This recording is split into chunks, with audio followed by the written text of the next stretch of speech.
All right. Thank you very much for joining. It is yet another Sunday that we converge on this timeline as the citizens of this nation to deliberate and prosecute issues that affect all of us, finding out a common ground and action that we should undertake in order welcome to the Audi Summer Tour ensure that our 2024. country is governed Welcome in to the right manner and according to the rule of law. My name is Amerix, and I am the host of this Citizen Assembly. Remember, this Citizen Assembly doesn't belong to me. I am just offering my platform so that citizens can have an opportunity to speak out boldly, strongly, without being censored or censorship. Indeed, it has been a very trying day today. You have all heard the news or seen the news that 247 of us were killed and dumped in a mortuary in the city. If anything does not make you sad and mad, then let that be. It can't be that our Kenyans are killed and dumped and nobody sees this as massacre. It's very bad. It's very painful. If anything does not make you sad as a citizens of this nation, then let that be. Today it is them. Tomorrow it might be you. If anything does not make you angry at the manner in which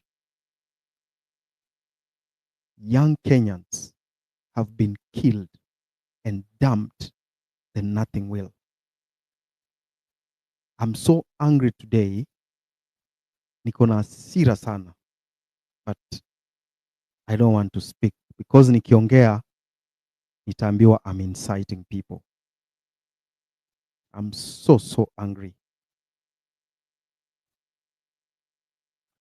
Something else I want to say is respect. If you are on this app called X, respect your followers. Respect the people who followed you, believing in the philosophy that you sold to them for them to follow you. Don't betray them. It is better you remain alone, but never betray the people who believed in you. It was never going to be easy. It will never be easy. But if you can stand alone, never betray your people. Never betray the people who believed in you. And that's what I believe myself, that the 1.9 million people who follow me, they follow me for a reason. They are not doing me a favor. I am not doing them a favor. There is no favor we are doing each other. But there is some common dream that we share together. It is this dream that we should not betray. So never betray the people who follow you. Never abuse them, never disrespect them. If you think you do not agree with what your followers are saying, just keep quiet. Just keep quiet. So today I have a host of people who are coming to speak. And of course, if you want to speak, you can raise up your hand or you can ask for the mic. I see my friend there, Oletea. Oletea is a sports enthusiast. I can see Papa Ruben Kigame. Ruben should be given a mic today. We really want to hear from him. He has been a very consistent soldier with us. He has been standing with us and speaking the truth. He has never wavered. I have never seen him say A today like the other politicians, then he says B tomorrow. So I'm requesting my co-hosts to locate Ruben Kigame and give him the mic so that he can talk to us. I can also see my longtime friend Kingori. I can see Alinur. I can see Professor. Professor is back. Actually, Professor should be telling us where this fight of ID cards has gone to. I can see Joshua Okayo. Joshua Okayo has been leading the civic education drive back offline. I want to tell you this, if you're listening. Don't have this thing called self-importance on this app. Most of you think that this app is everything. Out there, people are talking. Civic education is going on out there. But here on this app, nyinyi mnashinda tu mkitukanana, mkipigana, mkiona nyinyi ndio kila kitu. Actually, the real civic education is happening on TikTok. I'm not on TikTok, but the real civic education is going on there. I'm also not on WhatsApp. I left WhatsApp in 2019. But I hear there are groups where people are learning, they are educating each other. Na nyinyi hapa X ni kugombana tu, kutukanana, kupakana matope. What is this kind of self-importance mko nayo nyinyi watu wa X? Wacheni ujinga bwana. We are the one who started this thing. Mnakumbuka vizuri. We triggered the conversation. That is a plus for us watu wa X.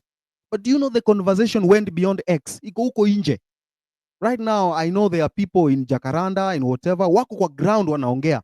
Na nyinyi hapa X mnatukanana, nani alilipa huyu, some bullshit discussion that don't add value to whatever. People are struggling.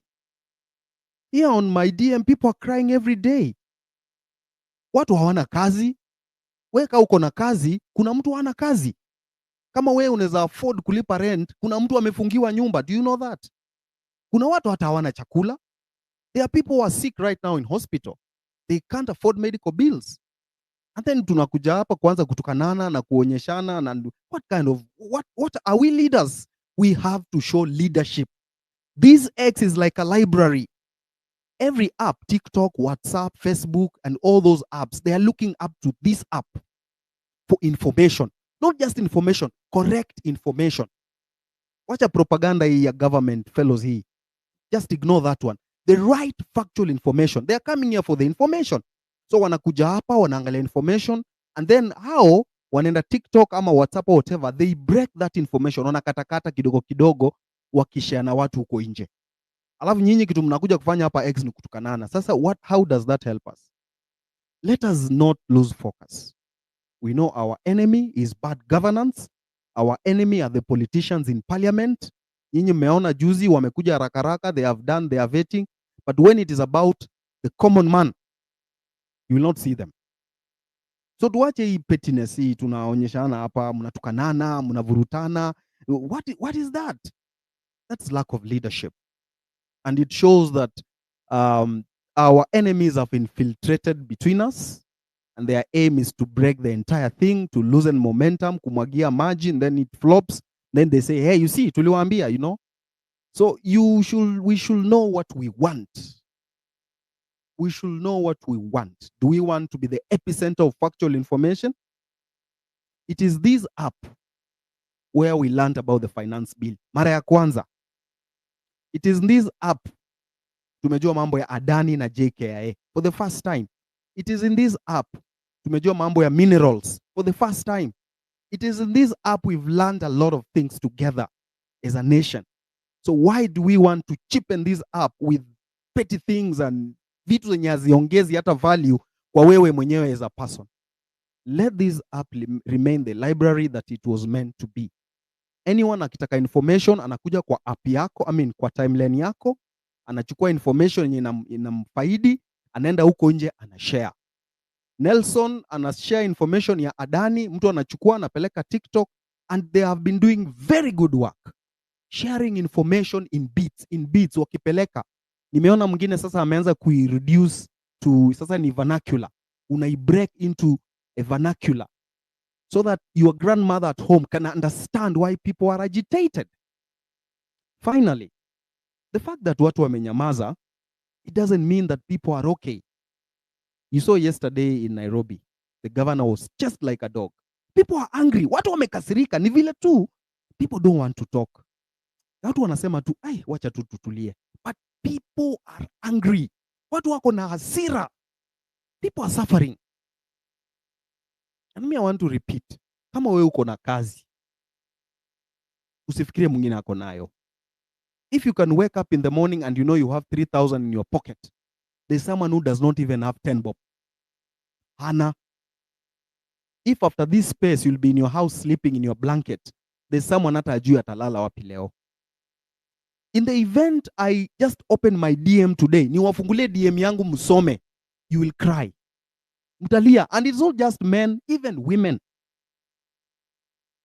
Wanalia. Yesterday there was a young lady, I think she graduated from KMTC last year with I think a diploma in radiography.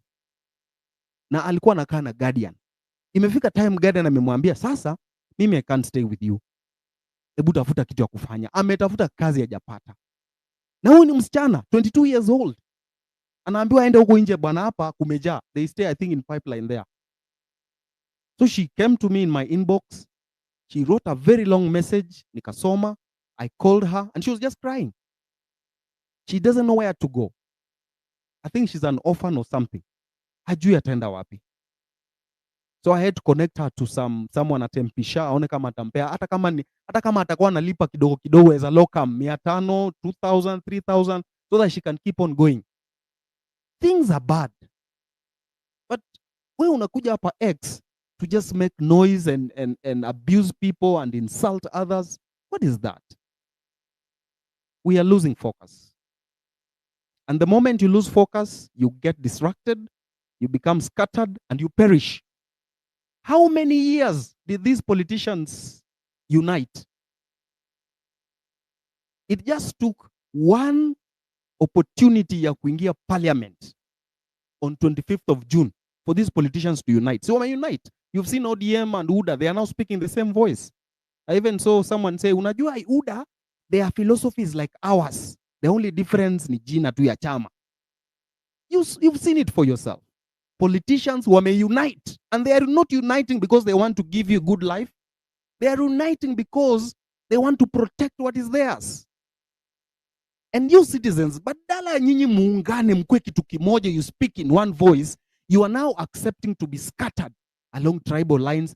Sisi wa Kikuyu tumepata, sisi wa Pwani tumepata, sisi wa Kisii at least tumepata kakitu, sisi wa Luya tumepata. Wewe umepata, wewe umepata. When you say sisi tumepata, wewe na nani? The most important thing is, are you able to fend for yourself? It doesn't matter nani yako hapo. Hata kama ni Mborana na wewe ni Mluya, it doesn't matter. As long as you can put something on the table. Lakini mambo ya kusema, sisi wa Luya pia sisi tumepata, sisi wa Kisii pia tumepata, wacha tungoje. That's bullshit. Sisi pia tumepata. Mtu wetu wako hapo. Mtu wetu wewe na nani? Wewe mtu wako atakuja kwa nyumba yako. Sometimes we need to style up as citizens. These kind of gaps, hii weakness tunaonyeshana hapa, ndio inafanya politicians wanaungana because they know we are fools. Sisi ni wajinga. They will come here and divide us along tribal lines, then along class lines. We are na pesa. We amelipwa. Nyinyi mnasikiza mtu amelipwa na wewe huna kakitu. Then after that, wewe ni Gen Z, ule si Gen Z. Wewe si Gen Z. Mnafuata mtu mwenye si Gen Z. Then they divide you along regional, generation, tribal, class. And then unapiga makofi. Shida yenu inakuwa nini nyinyi wa Kenya? What's your problem? Mnikasirisha sana. I'm so disappointed and angry. You see how people are being killed. watu wanapatikana tu wamekufa, mtu ametupa huko, mtu ametupa huko. Suppose hiyo ni kazini yako, wewe utasikiaje? Wewe utasikiaje? Wewe umepigiwa simu kazini yako anapatikana kwa mto, wewe utasikiaje? How do we forget the pain that we carry as Kenyans? Mbona watu tunasahau? If there is any other thing inafaa to bring together as citizens is the pain. Ile pain tuko nayo.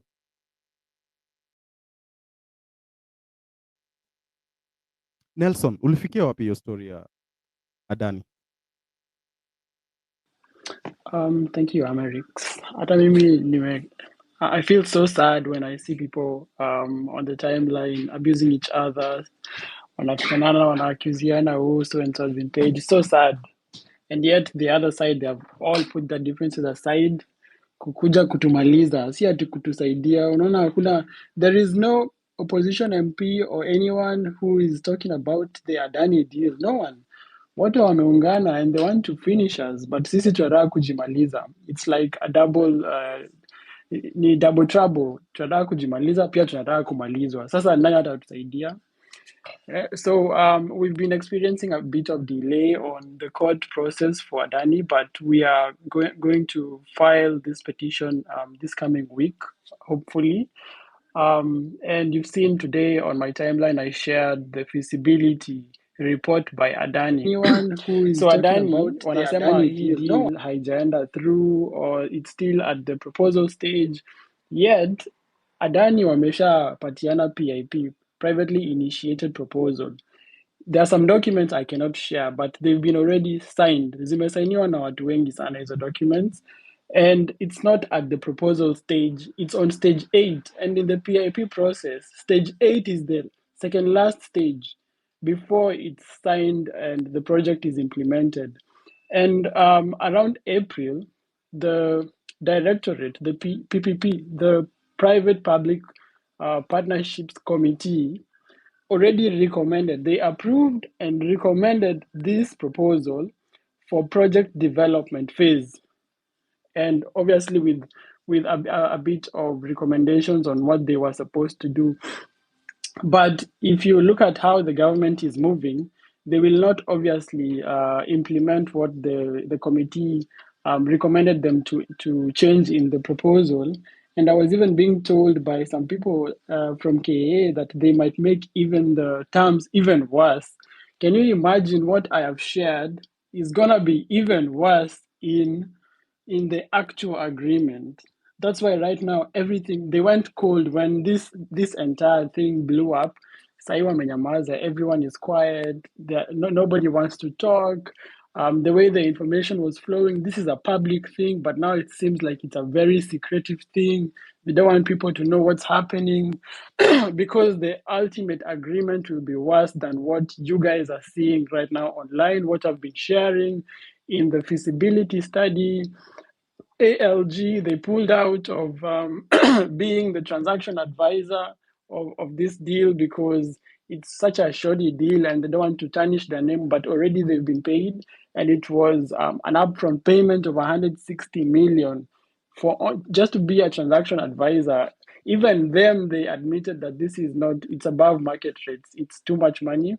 But, and every day, you know, the president is saying we need to live within our means.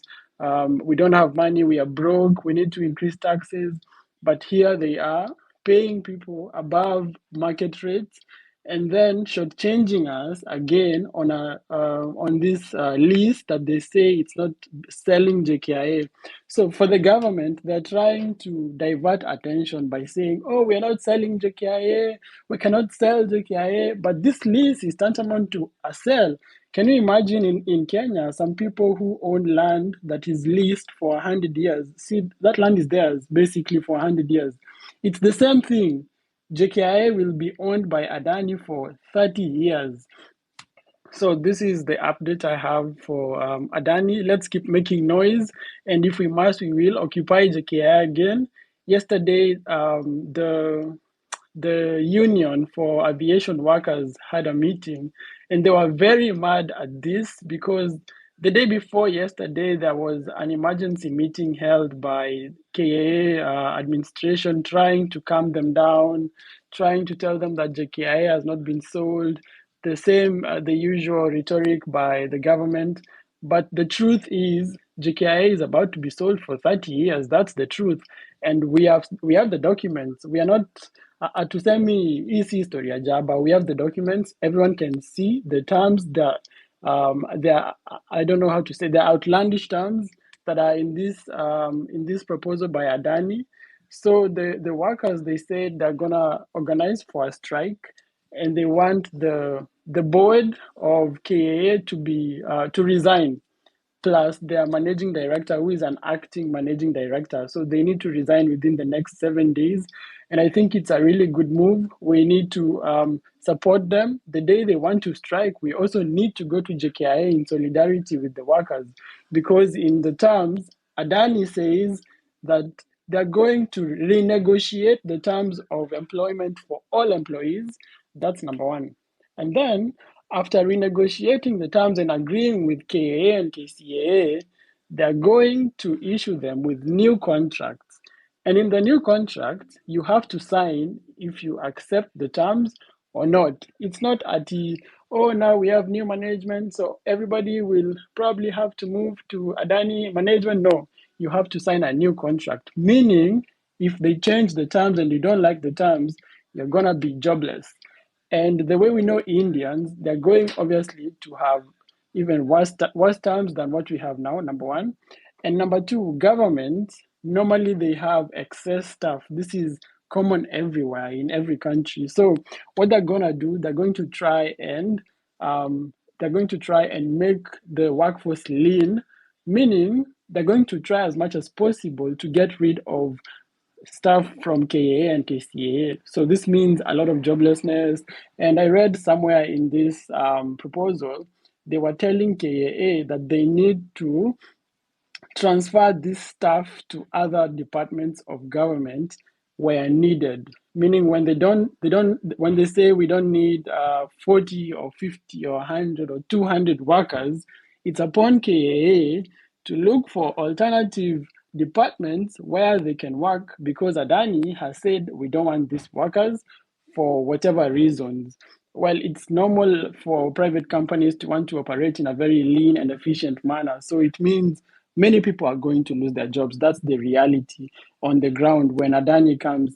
And number two, I have shared so many documents, Adani files. They've been accused in Australia. They've been accused in India multiple times. And even some of them have been jailed for corruption, money laundering, for so many things they've done wrong. And these are the kind of people we want to entrust with such a national asset like JKIA. It's unbelievable that President Ruto and Murkomen and whoever came up with this deal do not have the interest of the people of Kenya at heart. And the final thing as I finish is Adani, if you check the top 20 airport operating companies in the world, it's not even there. It's not even in top 50. It's nowhere to be seen. I mean, if today we say we're going to do a competitive bidding, Adani will not feature in the top 20 companies that we are going to approach, or we're going to select or to shortlist. It will not be there. It's not even in the top 20 companies. So we wonder how they chose Adani over all the other companies that will have better ROI, will have value for money. They have the necessary track record and experience, and that are making profit. Adani does not make profit. Last year, FY 2023 in India, in all the 7 airports that Adani is operating, they all made losses. This means that if they come to Kenya, and if you look at their history, how they do money laundering, how they cheat and don't pay tax, it means probably these airports are making money, but they're trying to make it look like they're making losses so that they don't pay tax and so that they steal from these people, the Indian government. So this is the same thing they're gonna do in Kenya, and I Hello, don't grammar. even know Grammar, how. please mute your grammar boy. Yes, all right. Thank you very much. So, Nelson, you can finish. Yeah, so I'm saying all these things. I do not understand why they're still pushing this PIP. It should have been rejected in the first place because there are more than 20 companies that are better than Adani. Why can't we use them? Why couldn't they use bidding process? It's the default procurement method, number one. And number two, it's when you come to such national interest projects, it's the one that you are supposed to use over all the other procurement methods. And number last, the people are saying, these government bloggers, oh, expressway was done like this, oh, expressway has the same terms. In my view, expressway and even the SGR, they were new projects. They were not our national assets. But JKIA has been there for so long. It's our national asset, strategic asset, and it's making profit. Last year, it made 4 billion in profit after tax. So they cannot compare Expressway and JKIA. These are two different worlds. If Adani wants, they can go to Konza and build a new airport for all we care, but they should not touch JKIA. Thank you, Amerix. Thank you very much. Of course, they went to Adani because of the kickbacks. These are people who are ready to give out bribes. But I saw some documents circulating on social media here on X. Adani will operate all our airports for 30 years and acquire all revenue within this period. They will get our land. They won't build any runway. Just imagine that. So how are they building it to be, I saw Mudavadi say it's going to be a world-class hub or something. Those big words they use to confuse the masses, But this one, They said, can you imagine? They said that we do not need a second runway for the next 30 years. So until 2054, we don't need a second runway. That is very bad. They will be granted authority to modify Kenyan aviation laws and policies. They will control our airports airside. That is the runway, taxiway, apron, and landside. That is the terminals, parking, and real estate. I'm told they are going to be given some land near the airport there to build whatever they want to build. But you see, that thing they're going to build will be a conduit for smuggling things. They bring things in Kenya that are contraband. Then they say, no, we are the Adani. This is our airport. Then they put those things in their warehouses, and then those things get their ways into our market. Then the locally manufactured products are disadvantaged because Adani has brought in contraband at a cheaper price. For example, sugar, milk, and those things. They get a fixed 18% concession fee. 18%. Hiyo ni pesa mingi sana. Only the Adani group will hire airport staff within 30-year period. This is very bad. They get 10 years of tax-free operation. So inafika time, if sasa sisi wa Kenya, we get a new government, for example, and they say, that Adani deal was bad, wacha tujenge yetu ingine huko kando, Masai Mara or whatever. Adani will not accept. Because they're saying you cannot build a competing airport within its visibility. Na visibility ya airport inakuwa kitu kama 50 kilometers radius. 50 to 60, I think. So you can imagine, tunaingia kwa shimo, tukiangalia, and when we tell people to make noise, munasema, sasa tuko sawa, tumetulia. That is very, very wrong. So I want to bring in my friend Oyamo. Oyamo, Richard. Yes. Take it up. Yes. Take it away. Thank you. Thank you. My name is Oyamo Richard. I'm a writer and I'm a poet, and I'm glad to be in this session. I'm supposed to do two pieces, but before I do the first piece, I just like to quote what Matthew 12:25 says, that and Jesus knew their thoughts and said unto them, every kingdom divided against itself is brought to desolation, and every city or house divided against itself shall not stand. So this is to ask us tusigawanyike, tusikubali kugawanyika. Let's remain together, united. The enemy is one. I'll begin my piece. Dear X, I want a rematch.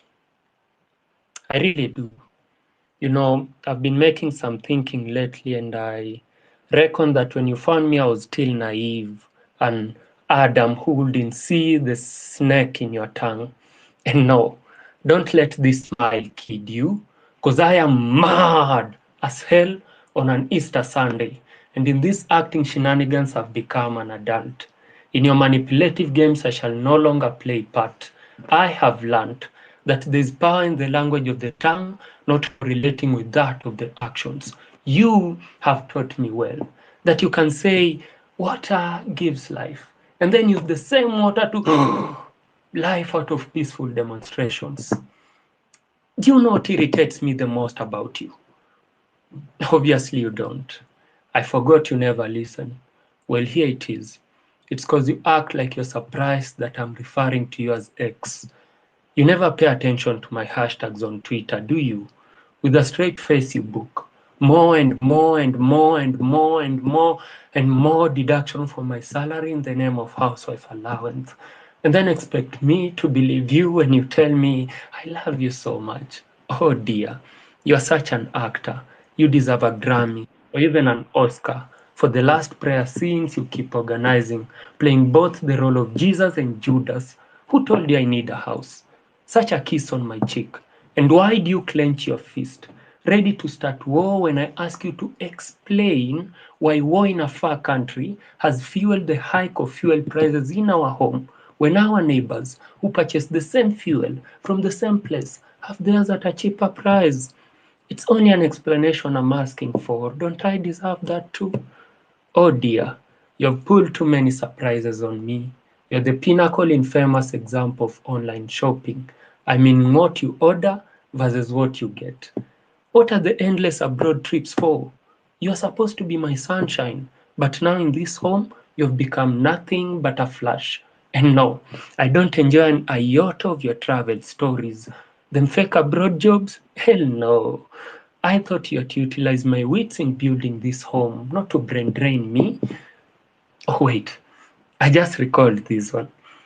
Where did you get the audacity to tell me that my fingers can command a laptop to shit money? Oh dear, you're without doubt proven to be a serial liar. Akon, why did you bring me fake maize fertilizer? Of all the places you could take me for a holiday, why Haiti? You dare say that I do not appreciate how well you treat me when you have refused to even pay my doctors. Oh dear, I want a rematch so bad. I really do. I reckon when you found me, I was still naive. You dare call me lazy, that all I expect is to receive and receive and I don't work for it. Have you seen me in Nairobi, helter-skelter playing hide and seek with your boys in my attempts to finance your budget? Clearly you haven't seen me in the overhead sun trying to earn a shed. Have you seen me in Mombasa, sweating profusely in my attempt to extinguish the fire that your debts have set in my pockets? I guess you haven't seen me in Kisumu, languishing in despair after your friend has saved me from fishing in Jingo. You have no idea how difficult it is to escape this rule. Clearly, when here I thought that we are all animals, it turns out I'm just but a donkey. And you are a pig. And now you're even bringing your fellow pigs to a matrimonial bed. Oh dear, I want a rematch so bad. I'm done being in this cage. I want to be a free bird. And no, I shall not let them cheer you on this time. I shall not let you marry another. I'm the one to stop your wedding to any other. From now on, I am your nightmare. And trust me, when the bishop will call upon anyone who has a reason to stop your wedding, I shall be set with a suitcase full of reasons. And even if by any chance he won't, I promise you, I shall come dressed in undisputable evidence that you do not deserve another marriage.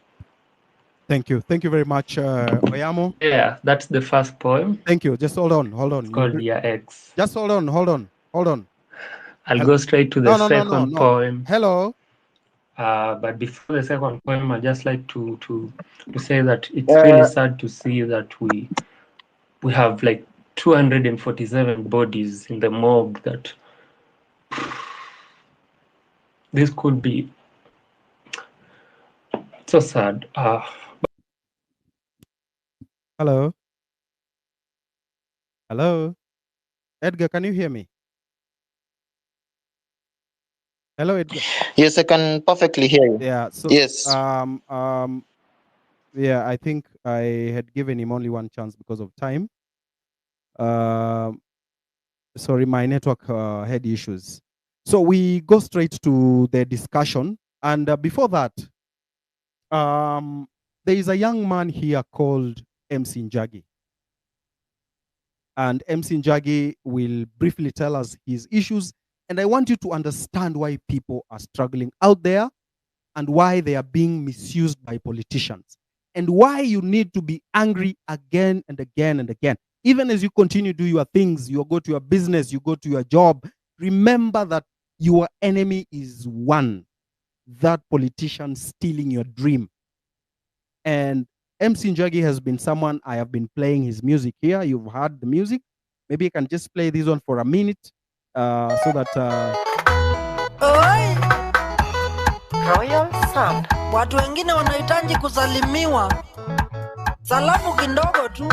Tupatie namba yake tumusalimie. Get out. Tonenge namba yake mwatumukedhie. Tumukedhie. Ai, tumusalimie. Akedhwe akedhwe. Ai, mwatumukedhie. Atile kilomo mwana. Watu wengine wanahitaji shikamoo. Wengine wanahitaji kusalimiwa. Ngeta utambia zingine zinataka salamu. Akia nani? Akikushinda tutumie namba yake. Na wengine sio salamu ya mundomo peke yake. Wengine wanataka makofi, shangwe na vigelegele. Wacha nikwambie Maina, tupatie namba yake tumusalimie. Salamu tu, tonenge namba yake mwatumukedhie. Ai, tumusalimie. Akedhwe. Ai, mwatumukedhie. Atile kilomo mwana. Ukiona mtu ametulia, labda amesalimiwa asubuhi, kuna kengine kalinisinya sana. Haki yao nilikapeleka ndeti ya njioni, kakakunja na mandemu wengine 5 wakakula kama watu wanahama. Get out. Alafu wakaniambia nilipe mbilu yote ya chakula. Sawa, nikanjifanya nimeenda kunjisaidia. Piu, nikalipa yangu na nikatoka. Let me tell you, nakwambia walisalimiwa. Maina, salamu, shikamo, salamu. Ai, maramba mwanangu, tupatie namba yake tumusalimie. Salamu tu, tonenge namba yake mwatumukedhie. Tumukedhie. Ai, tumusalimie. Akedhwe. Ai, mwatumukedhie. Atile kilomo mwana. Wacha nikwambie ndugu yangu, wengine hata wahitaji kusalimiwa na mdomo peke yake. Wengine wanahitaji makofi, shangwe na vigelegele. Akikulemea wewe, tutumie namba yake tu. All right, MC Njagi, habari yako? How are you? I'm good, bro.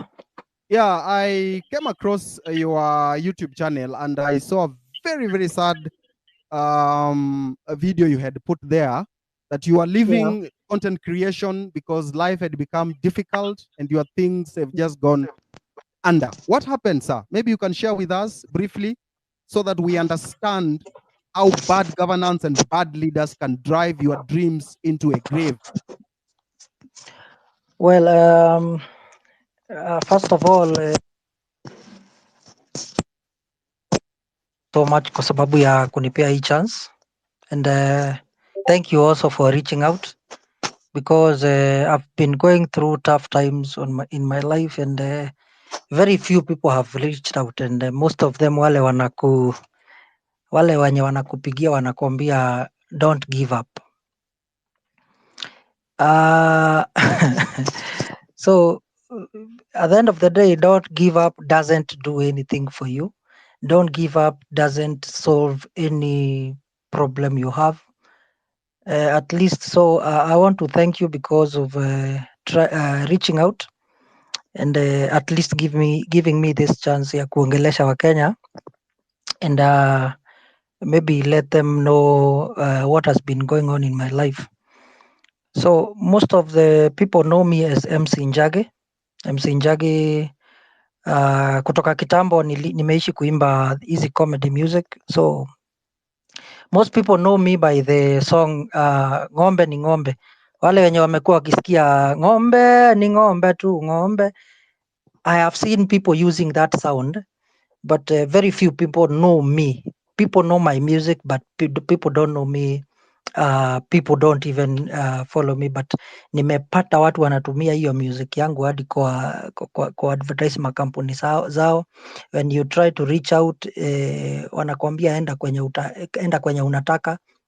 We don't care, hiyo music umeweka kwa public domain itumike. So this is my story. Nilianza ile time ya Wavinya Ndeti, the current governor wa Machakos. Kuna kitu alisema hapo, alisema yaliondwele sipite, and I used that. Nikachukua hiyo slogan yake, ilifika tu mahali ikaisha, nikachukua nikaimba yaliondwele sipite with that accent ya Kikamba, and hapo ikaanza kupick tena, nikaanza kuitwa interviews. Nilienda interview 10/10 with wakati Willis Laburu walikuwa huko, nikaenda on NTV The Trend with the late Jambi Koikai, na pia nikaenda K24 lastly nikarudi nikaenda BBC. Nilifanyiwa interview mingi sana. That is when the former CS Honorable Moses Kuria called me, akaniambia ningependa hiyo tune, ningependa utuimbie song ya Jubilee.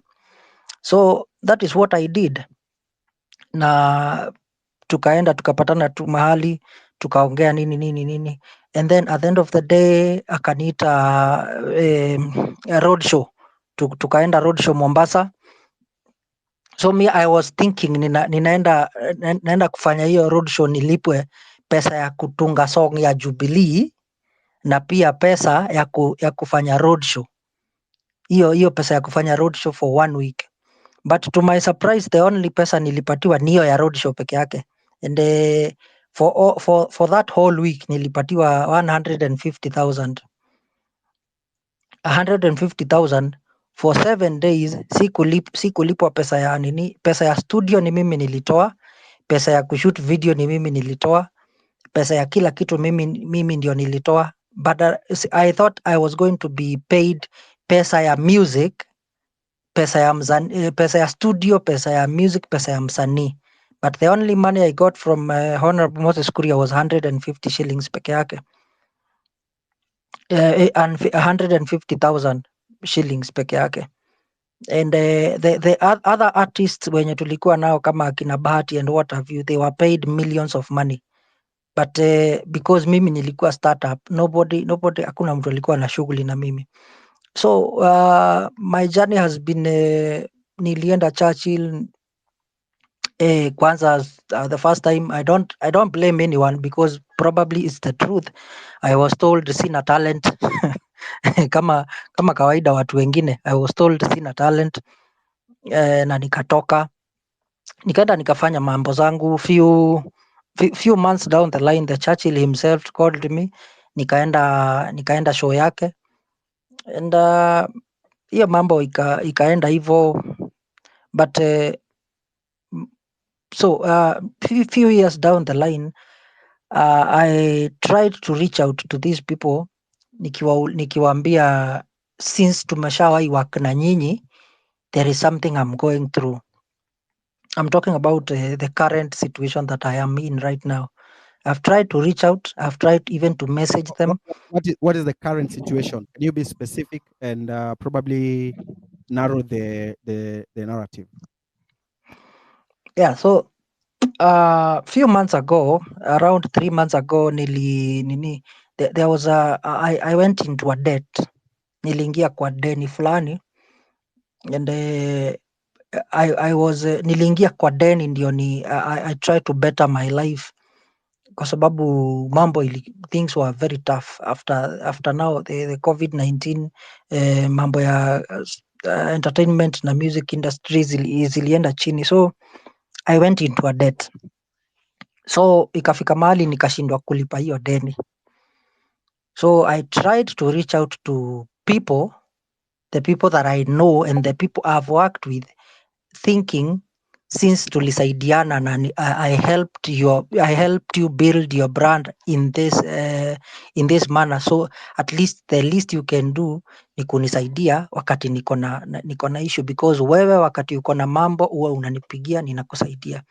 So nobody reached out. I have sent nimejaribu kuomba watu until now if you look at my YouTube imeenda dormant because zile vitu zenye nilikuwa nazo, zile equipment zenye nilikuwa natumia, camera, equipment za studio zilienda na ile loan, zilienda na like nilikuwa nimeziweka zikiwa collateral, hizo zilienda na hiyo loan. The loan was not actually that big, the loan was 100k na zile equipment nilikuwa nazo zilikuwa za around 300 or 400,000. So since nilikuwa nimeweka collateral na walikuwa wamekuja wakaona mahali naishi, they came and they took my equipment. So this last music, letter number tumsalimie, I can see Yes. the quality is not good. You used what? You used a phone to record it? Yes, if you check that quality, I used my phone to record and I told people this is the last song I am doing since sina hizi, because you see that song nilikuwa nimefanya before vitu zikujiwe, nilikuwa nimeirecord before vitu zikujiwe. So sasa nikasema since iko hapa na that is the current trend yenye inaendelea saa hizi, I said wacha tu ni shoot na simu tu vile iko. If you compare the quality for that last song and others, utaona quality ziko tofauti, because the others I was using a camera, but now that I said wacha tu niitoe vile iko isipotelee tu hivyo. Okay. So that's why. All right. And now, so now where do you stay? Where do you live? Because I know things are bad for you. Things are not. Where do you stay? You didn't tell me where you live. You right live with now, someone? Right now I'm living with a friend. Mhm. A friend of mine mwenye ako na studio yake tu hapo kwa nyumba, but staki kumuharibia jina, but let me say this, I have been trying even to make content with his equipments. But kuna vile wewe unajua ukiwa unakaa na mtu kuna vile kuna vile anakuangalia na nini anakuambia ni kama anakuambia hizi vitu unafanya mimi hazinisaidii in any way. So sasa unaona I opted to kuachana tu na nini, nikaachana tu na muziki, nikasema wacha tu nitafute kazi mahali tu nitapata. Okay. Maybe siku moja nitawahi. Are you currently undergoing some form of clinical depression? Sorry? Are you going some form of clinical depression as we speak right now? Do you think your mind is just in a mess? My brother, let me be honest with you. There was a there was a day, have you ever felt like your brain is against you? There was a certain time I went on top of a building and my mind was telling me jump. My head was just telling me jump. Like yani nimefika mwisho ingine yenye unashindwa what is the purpose of continuing to live, because even what you are living for is not there anymore. The people you are trying to entertain unaenda kuambia wakusaidie hadi unaweka kapebil na huko kwa nini wanasema ni kiki, unatafuta kiki, unaweka kanini kapebil huko kwa TikTok, wanaanza kukutukana. Mimi nikikuonyesha zile matusi nimetukanwa until I ended up kutoa hizo video nilienda up kutoa hizo video kwa TikTok na nikatoa pia kwa YouTube. Nikaambia watu for now mimi nimeshaenda. Maybe Okay. mimi Okay. nikifanikiwa All right. nitarudi. All right. Just Yeah. hold on there. Pole Yeah. sana bro. People are going through a lot right now, and it is very painful when you see people coming on X kwanza kutukanana. People are going through pain right now. As a country, surely, ile pain yenye watu wako nayo uchungu, we cannot afford to be divided. Honestly, we can't. This is just one story. How many stories are out there that we are not highlighting? I have Maget Wade from Senegal. How are you? This is a young man from Kenya who is an artist, has been choked in debt. Just a representation of our countries in the continent. What is your comment on what the continent is undergoing? I'm sure you've seen Kenyan protests. They are also planning more protests this week. What is your comment on whatever is going on in the country? Margaret. Thank you. Thank you so much, Amerix. I'm very happy to be here. At first, I was like, am I supposed to be here? I'm not Kenyan. But I think we're all brothers and sisters. So thanks for having me. And MC, I am so sorry to hear about everything that you've been going through. And I'm so glad, when you were in that building that you eventually made the decision you made to stay with us. And please stay with us. It will get better. I know that when I say these things, people think I'm crazy, but Africa will get better, and it will get better in our lifetime. And that's actually what I want to talk about. So, Amerix, when you ask me about the state of this continent of ours, I'm from West Africa, and I'm sure you guys all know about what's going on over there. The coups have made their comeback, because our youth oftentimes thinks this is everything else has failed us. Let us try this. Although what I'm here to share with you guys is pretty much the way I'm looking at all of this. At the end of the day, I look at our problems and I literally can put it into one bucket. And that bucket has to do with our lack of prosperity. Yes, We're poor. yes. We're just the Unajua poorest region in my the world. undoing in the You morning. can say, how can you say that? We have all of these Hata natural Bev ndiye resources. We have all of these great young people. Yes, all of those are riches, amenitanua. but that's not what Uh-huh. I'm speaking of. What What I'm I was speaking doing of in the is, morning actually, basically us being prosperous nations. And if and we I look around, think we're not. I think what MC just talked about, it's not talking about somebody who's being prosperous. So for me, I spent my whole life trying to figure out why is it that this is the case right now? Why are we why is our region in the situation it's in right now? And as many people for the longest time, I thought it was simply because we because of colonialism, because of racism. I was there. I was I was in that mindset for the longest time. And eventually I became an entrepreneur. And I was an entrepreneur. I'm right now building my third company. What my companies all have in common is there's always a sister company somewhere in Africa. In my case, it's Senegal, and the other one usually in the US, because we manufacture and produce in Senegal, and our biggest retail marketplace is the United States of America. So the first time I did that exercise of building a business and having these two sister companies, I was shocked. I was just shocked at the discrepancy in the ease of doing business from both places. No, needless to tell you that the one place where everything felt really cumbersome, bureaucracy, like choking me every turn I go at all levels, whether it's at the business registration level or the labor laws level, the tax code, the permits. Anywhere you turn, it's just like it's a nightmare. And I had to compare that to where I was doing business back the first time when I did this. It was in California. So, and it's interesting because California is not even the most free state in all of the union. It's next to the last in terms of being a free state, meaning like California is still the place where it is still hardest for we don't have as much, economic freedom as the rest of the U.S. has. And then some people might be like, oh, then why is California so rich? Well, you'll be surprised to hear that if you remove Silicon Valley and Hollywood out of California, California would be the poorest state in all of the United States of America. But people don't know that. But anyway, I'll digress. So as I was doing business, I realized, wow, it's why. And then I thought to myself, oh, I guess it's because we're so poor that it's so hard and cumbersome to do business home. And conversely, it's because America is so prosperous. That's why it's so easy to do business. But the minute I said that, and this was after a couple of decades of searching, why are we poor? And hearing people tell me, oh, it's because, blacks and browns are just not as smart as white people. You guys are lazy. You guys are always fighting each other. So basically, supposedly there's something wrong with us. But in any case, as soon as I figured, I said, oh, we're poor, that's why it's so hard, and they're rich, that's why it's so easy to do business. Just come to think to myself, wait a second, um, poverty is solved by prosperity. Prosperity is built by entrepreneurs. What do entrepreneurs need? They need an enabling business environment. But wait, you just told me that our nations are the ones where it's hardest to do business.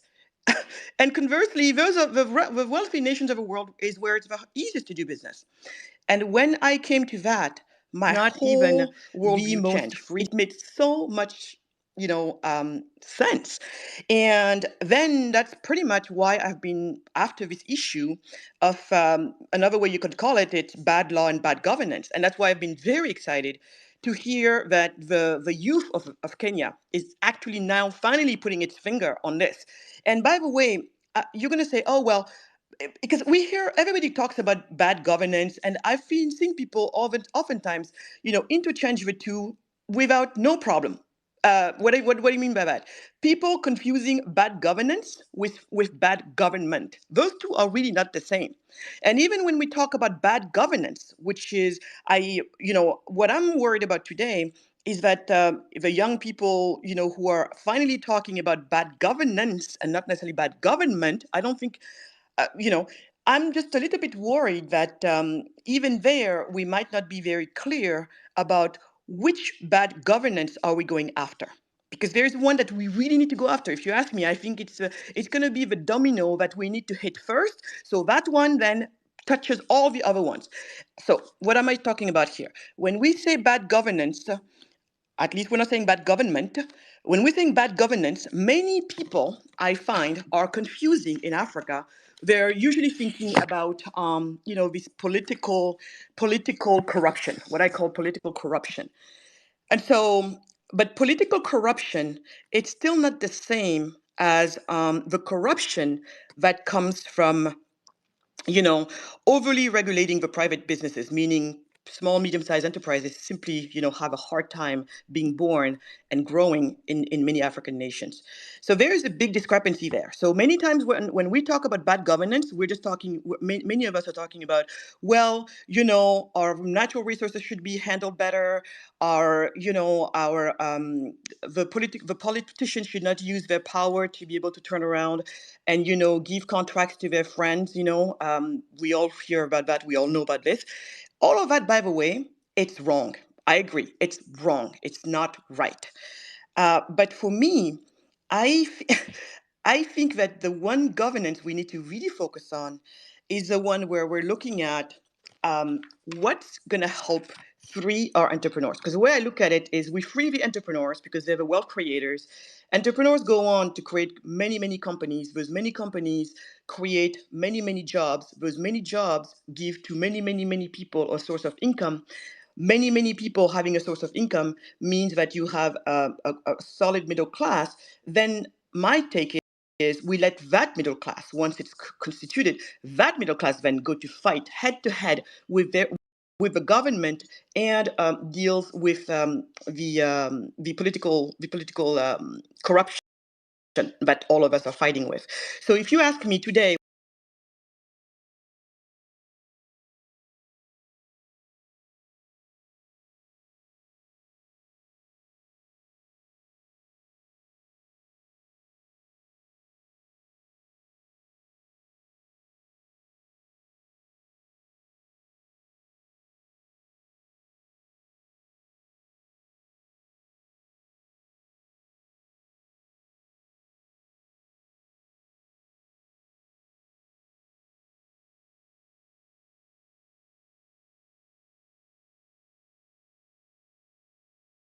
But I'm very worried as I'm seeing Kenya, and I am so behind everybody in Kenya, right? I'm so behind all of you. But my plea to everybody is going to be, please, please, there's a fork here. There's a fork, and we have to see it for what it is. We have rarely seen it, and that's why we're still where we are. Let we just want people to better manage our natural resources. We just want people to no longer give their friends a deal. Because even if, let's say, we had the best, management of our natural resources, and yet you still did not have a business environment that allows small and medium enterprises to be born. A place where Rosalane is from, middle of nowhere somewhere in Kenya. She knows absolutely nobody in government, and she should not have to know anybody in government, but she's got a wonderful idea and she's ready to work hard. She should be able to jump into what we call entrepreneurship and keep moving. That's not the case right now. There's just too many laws, too many regulations. Everybody is struggling. So at this point, guys, what I'm hoping that we do is that we go after that governance, that governance. And you, in a way, have started doing that, America. I'm just going to say, you have started doing that because you're starting to look at taxes, you're starting to look at all of these things. But this is the caveat on that. This issue is not going to be solved with piecemeal legislation. The best way for you guys to think about this is laws and regulations. The best way to think about it is like, let's say you're thinking about X. Okay, so X is this platform. Most of us, we just see X. You type your comment, you do all of your things, it's working, you're happy. But everything that makes X happen is the algorithm that's behind it. It's millions and millions and millions of lines of code, right? And so the laws and regulation is the same thing. If you put together all of these laws and regulations that rule the life of a business, you're going to see millions and millions of lines of code, each one of them being a regulation and or a piece of law. That's what you're going to see. Now, imagine, and you heard many times even X saying, Elon Musk saying, we're probably going to have to start all over because this whole thing is a mess. It's so messy. Yeah, they were able to clean up a lot, but there's such a thing as at some point, things are so messy, you don't even know anymore what's putting what. And it could take you a lifetime, literally, of you trying to figure it out and still not getting to what you need to get to. Sometimes you got to start over. And so this is where I think let us be very careful not to be tempted by that, piecemeal legislation. Because if we are tempted by that, by saying, on the tax laws, do this, do that. On the labor laws, do this, do that. And then they happen, maybe they happen, especially not at the same time. Because what you need is a critical mass of this legal infrastructure to happen all at the same time for it to really make the critical difference that we need and that we need now for the real change that we need to happen. Otherwise, we're still going to be dealing with little incrementals, a few more jobs here, a few more jobs there, which is not going to take care of the millions and millions of young people we have coming to an age of needing a job every single year. All right. All right. Hold in there. Hold in there. Bring you back. Right. Thank you very much, Maget. She's very wonderful. She talks a lot about business and how bad governance and bad government have a direct influence on our business. So ukiona hao watu wa government propaganda wanapush hapa propaganda, hawaelewi ni nini watu wanapitia through. Morara, I didn't know you are an advocate. Morara. Yes, I'm a lawyer. Oh, great. Yes, thank you. And the previous speaker, she has really insisted on laws.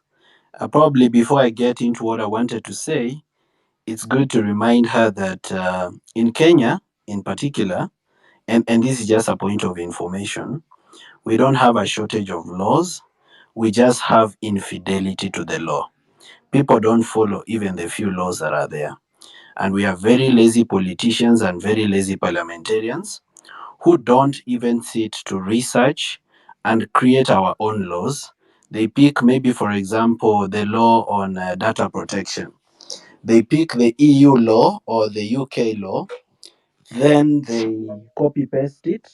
Wherever it's written the United Kingdom, they write Kenya. We've lost you. Fix your mic, please. Yes, my mic is on. Can you hear me now? Fix it again. You are so far. Can you hear? Yes, there. Can you Okay. hear me? Yeah, there's fine. That is Thank you. okay now. Yeah, go on. All right. So I'm just saying that what we have is infidelity to the law and lazy politicians who are not even keen on creating our own laws. They pick maybe the law from the UK, they change the name United Kingdom to Kenya. Sometimes they even forget to copy paste some of the things correctly. So we have people who are wheeler dealers and not legislators. They only think about their next deal and how they are going to make money. So that is what I can comment. Now, let me move forward to what I wanted to say today. Ladies and gentlemen, I'm angry. I'm extremely angry, especially at the realization that there are very many bodies at the City Mortuary of people that died. Well, uh, the realization of these bodies might be intentional on the part of the government as a way of scaring some people from coming out on the 8th of August. Because as you know, sio watu wote wako na roho juu kama sisi. Kuna wenye wakiona dead bodies ama wakiona damu, they don't come out. This is what I want to tell to all Kenyans that are listening to me today. The time of fear is over. We better die standing than living on our knees. And if you are not prepared to die, please stay at home and sleep. Come prepared to die, but also come prepared to stay alive to see the Kenya that will be there. Remember, the tree of liberty is always watered by the blood of patriots. And remember that if it is not people who died, we will not be here. In fact, even Jesus died so that we can be here today. So the Bible says, whoever shall preserve their life shall lose it. And whoever shall lose their life for his sake shall gain it. So I want to tell everyone that is afraid or that fear has gotten into your heart, do not buy fear from one William Ruto. Yes, he is good at killing witnesses and he's good at killing protesters, but he cannot kill all of us. Some of us will live to see the new Kenya, and I'll be one of them. I know that there is a new Kenya on the horizon. That is why they have panicked. Kenya right now is a crime scene. Is a crime scene. Beginning with our local banks. Our local banks, I want to call them out today. Those banks don't want to loan us money because they are loaning money to government. I went to Family Bank Utawala, broken tiles, peeled off paint, yet the bank declares profit. And I wonder, where are they getting the profit from? These people are loaning money to government, money that is not needed by government, then they eat the interest. So now we have a government that is borrowing from local banks in the pretext of domestic borrowing at very high interest rates intentionally so that they can, take away now, they make money from the interest. That is why business people don't have money to expand their businesses. You see, I talked about these issues, and just this week, I was sent KRA. And when KRA came to my office, they came telling me to give them my bank statements. I asked them, what the hell? You people are KRA for crying out loud. You can go and get my bank statements if you need them. I don't need to provide evidence to you. In any case, I have a right to remain silent. Then they wrote me a notice of offense. This notice of offense, when I read it, and even when I read the names of the people, the three officers that came, all of them were people who are being used from one community. And that is why I want to remind everybody that is listening to me tonight. This thing has nothing to do with the tribe. Even if you are from Kalenjin and the president is from your land, there is nothing you benefit as a person from Nandi or Elgeyo Marakwet for being from the region of the president. Nothing. In fact, you may suffer more than me. If you come from Central and the deputy president is from your region, or you come from Mombasa and Joe has been appointed, remember that it has nothing to do with the improvement of your life. These are people who are regrouping to rob you blind, and you are happy and cheering. If you go to JKI, it's a crime scene. It has been said. I cannot repeat. You go to the Ministry of Education, crime scene. Crime scene is a pure crime scene. We even have fake schools receiving money for capitation. Can you, hey, guy, Kaliena Goma. I don't even come from Central, but at least I know that one. Look, you go to the housing program, crime scene. That is why Ruto is always talking about the housing program. Mimi nataka niwaeleze hivi na nataka mnisikize vizuri. Tumebomoa nyumba more than 6,000 units. Sasa tunajenga nyumba zingine 160,000 units hapa Changamwe, na pale Diani hapo White House tutajenga zingine. Na mimi nataka niwaeleze hivi. Sasa hawa vijana ambao hawana kazi na hawa mama mboga ambao sijawapatia loan bila interest na hawa polisi ambao wanatozwa ushuru usiku na mchana, sasa hawa wote wanaweza kukopa deni bila interest katika mpango yetu ya housing. You see the way he talks about that thing? He is very happy about it because of how much money he's making from it. William Ruto cannot champion any idea where he is not making money with his friends. He cannot think beyond his stomach. William Ruto, if you are listening today or your cohorts are listening using a fake account, I want to ask you, what else can money do for you? Money bought you MP. Money bought you minister. Money bought you a helicopter and URP, and it bought you MPs. You became a deputy president. Money bought you members of parliament who are singing your name here wakiitwa timtangatanga. Money has bought you the presidency. What else is this that you want money to buy from you? Why are you still stealing? Because the reason we have corruption in Kenya is because the president is corrupt. Tusiogope kusema kama atatuma DCI waninyonge ni sawa. I am saved. I am ready to go to heaven. Heaven is beautiful. Streets are made of gold. Jasper and onyx. Nani hapa amewahi Jasper and onyx? Hakuna. Mimi am ready to see it. Kwa hivyo Ruto asituuzie uoga. He is the most corrupt person in Kenya. He is the father of corruption. And I keep praying for this man. Ile kitu anabeba pale kwa mkono kama ukweli ni Biblia. Yes, the cover is written Holy Bible, but I don't know the contents. If that thing is really a Bible, let him read it and he makes sure he understands it. If he understands it, let him decide, yes, I am a child born of corruption.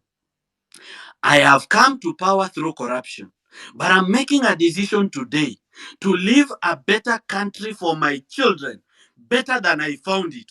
Sasa sahi watoto wake wanafanya matatu business. And that matatu business, there is nothing a child of a president needs for the child of the president to do matatu business. Ni wash, laundry. Iyo ukienda kwa bank account ya hizo matatu, utapata somebody is banking 10 million every day anasema ni ya matatu. This is money that has been stolen from Kenyans. You go to the National Treasury, crime scene. Pesa inakopo kutoka ng'ambo, inatumika kutrade huko ng'ambo, inatengenezea watu pesa. Ikikuja Treasury, it doesn't go to the consolidated fund. To avoid going through the control of budget so that it doesn't go through the budget. You go to the office of the DPP. This person that was appointed, this one. Crime scene. Recently, he withdrew a case against Najib Balala. The juzi ameandika barua akisema Oparanya does not have any case to answer. They have been withdrawing corruption cases left, right, and center. But they are very quick to put youth in court, and sometimes they even oppose bail for people just coming out with a flag na firimbi to fight for a better country. Your office of the DPP is a crime scene. And I want to tell everybody that is listening today, my friends, there is a problem with independent institutions and independent offices in Kenya. These independent offices, the word independent iliisha kitambo. An inspector general under the constitution is supposed to be independent. But he comes to the office and anaambiwa sign barua mbili. Sign barua ya appointment na sign barua ya resignation without a date. Ile siku yenye unasikia ni kama utaki kufanya vile wanataka, they put a date on your resignation letter. Wewe unaona kwa Citizen TV, you've resigned. Now there is nothing you can say because these are the chief killers in our country. You go to Expressway. I saw the president saying, our country is really good at public-private partnership. If you go to the Expressway, in fact, let me just say it in his voice. Hii project yetu ya Expressway, hii ni mpango ambayo ilikuja through public and private partnership. Sasa anasifu hiyo project hiyo expressway, na ile ni money laundering inaendelea pale. But they don't be happy about these people that come to our country as foreign investors. This is our own money stolen from Kenya, taken abroad, then a Kamuzungu or a Chinese comes as a proxy, comes to launder the money in Kenya through some project like expressway. Ile ni money laundering inaendelea pale. This country mahali imefika is a crime scene. We are living in a setup. These people want to finish us. If we don't come out on the 8th of August, there will be no country. There will be no country to come back to. In fact, we should just stop getting children. If you don't come up on the 8th of August, tuache kuzaa watoto because they will suffer. That is all I have to say today. Hold on. You'll come back with the way forward. Just hold on there. There's someone here called Grammar Boy. Grammar Boy told me that the prison officers have not been paid their salary. I don't know, they are demonstrating. Wanataka kuachilia wezi watoke Kamiti. Wewe bwana, unataka kuachilia watu watoke Kamiti bwana. Unataka tuende wapi? What's wrong with you, man? Hey, Alex. Yes. Unanisikia? Nakusikia. Shukran kwa hii nafasi bro. Wewe ni askari. Yes. Nini inaendelea bwana? Mnataka kustrike kwa nini bwana? Choro yenyu. Hey bwana, Americ. The ground iko hostile mbaya sana. The ground iko hostile mbaya sana, Americ. What's the problem? The problem ni historia hiyo pesa yenye Preso alisemanga ile siku akiapisha wa commissioner. Yes. Hello. Yeah, endelea. So in fact hiyo pesa hatukuwekewa. Hiyo 4K. Wewe bwana, uko wapi? Uko kwa Watchtower. Uko kwa Watchtower ya Kamiti ama wapi bwana? Sikupati. Hapana. Haunipati? Uko sawa sasa. Hiyo network yako is going on and off. Siko kwa tawa ka America. Yes. So what is the issue? Why do you people want? The issue is the issue is hawa wakubwa wetu wametusoea sana. So our officers walikuwa wanasema the prison headquarters under the Commissioner General of Prisons has always delayed increment of our salaries whenever the office of the president declare an increment of salary to all discipline services to a duration of a month, 2 months, 3 months with the excuse of system failure. It is well known that the CGP and the HR salaries directors have fixed accounts that they keep our money and reap from it. The CGP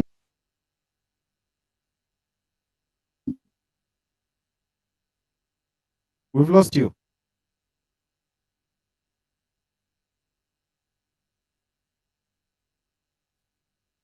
Edgar, unamsikia kweli? The officers who seem unhappy with their actions.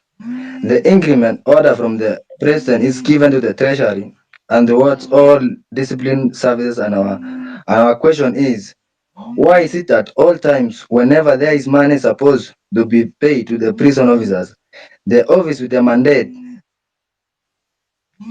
Americ, unanipata? Wewe endelea. Tuambie.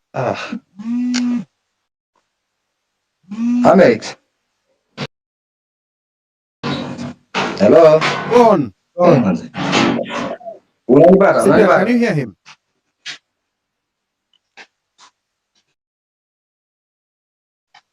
Hello, Cyprian, can you hear him? Americ, unanipata? Go on, tunakusikia. Yeah, unapatikana. Uko sawa. Unanipata? So majamaa anasema ati kila time ama jamaa akituongezea pesa lazima wanatusema for mungoje 1 month, 2 months ama 3 months ndo tuweke hiyo pesa. Alafu hawekangi do yote, wanaekanga kidogo kama 1K. Kama last time hiyo mwezi wa 8 ilifaa tupewe 1200. Alafu mimi nilipata 186 bob. So majamaa wanauliza kama hiyo pesa ya mashujaa hiyo siku ya parade ya mashujaa yenye ilikuwa Bungoma.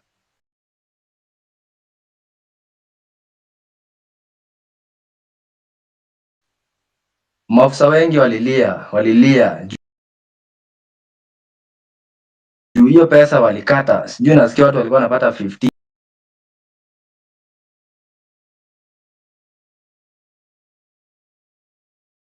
10k 20k, unlike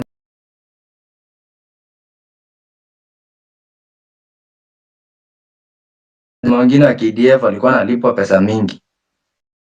Issue ingine ya pili ni issue ya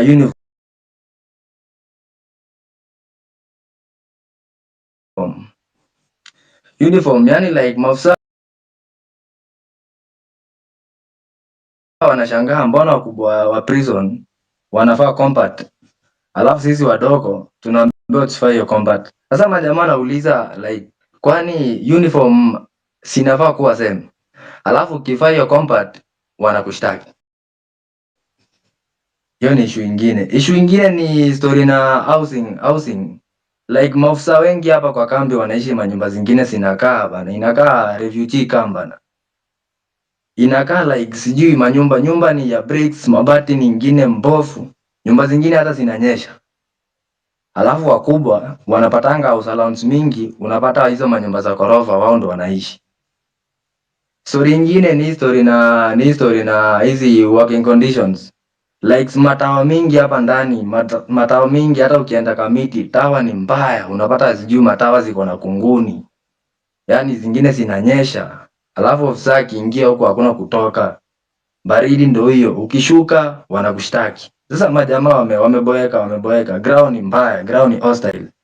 Alafu story ingine ni story na about hizi mabunduki. Like mabunduki mingi watu wanasema ati hizi vitu zimekuwa ovyo. Zimekuwa fake, yani like zimekuwa ni vitu za kitambo. So majamaa maaskari wanasema tunataka weapons zingine mpya. Hatutaki hizi vitu ya kitambo, ati sijui nini. Tunataka vitu zingine mpya. Alafu kitu ingine pia majamaa wanasema most inmates in most prisons are either in civilian dresses and those in uniforms are yote imeraruka. Sasa majamaa wanasema na kuna pesa, nasikia kuna pesa imetengwa ya uniform ya wafungwa. Alafu huko ndani pia ati kuna kunguni na kuna pesa imetengwa hizo madawa za kunguni. Sasa majamaa nauliza hii pesa zimeingia wapi? Next story ingine ni story na about alafu majamaa pia wanauliza kama wetu mbona kama hiyo pesa hiyo 4K ya juzi mbona wakubwa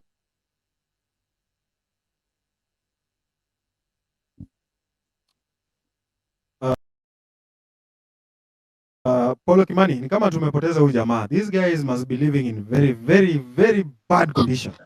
Paulo yes. Malizia, tunakupata vizuri, tunaelewa. Sasa majamaa wanauliza mbona wakubwa wetu waliwekewa hiyo 4K alafu sisi hatukuwekewa, alafu wanasema ati hakuna cycle. Sasa wanauliza kupata kitu bwana. Wapi? Sikupata mzee. How are you surviving? Tuna survive tu bro, tuna survive tu. Unaenda mtaani kidogo unakaa na mahindi. Unasukuma maisha kidogo hivyo. Wengine majamaa wakifunga kazi wanaingia kwa ndudhi. Lazima tu yani yani live imekuwa ngumu man, live imekuwa ngumu mbaya sana. Alafu wakubwa wengi kama ni chakula wao wanajipea. Nyumba mzuri wao ndo wanaishi nyumba mzuri. Sasa unashangaa bana, hawa watu wanataka tuishi yani. And you are the one who's supposed to take care of the prisoners. Sisi ma constable ndo tunachunga ama jamaa mkubwa, hakuna hawa wanakaanga tu kwa ofisi bro. Na ile story wanasemanga ati nyinyi ungana na au kamiti sugu muibie watu M-Pesa na nini, ni ukweli?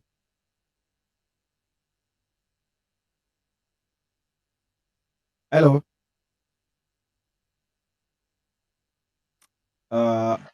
Yes, Alex. I was asking you. Hello. Can you hear us? Hello, Alex. Can you hear us? Alex, hello. Paulo Kimani, unaweza endelea. Hello. Paulo Kimani, unaweza endelea.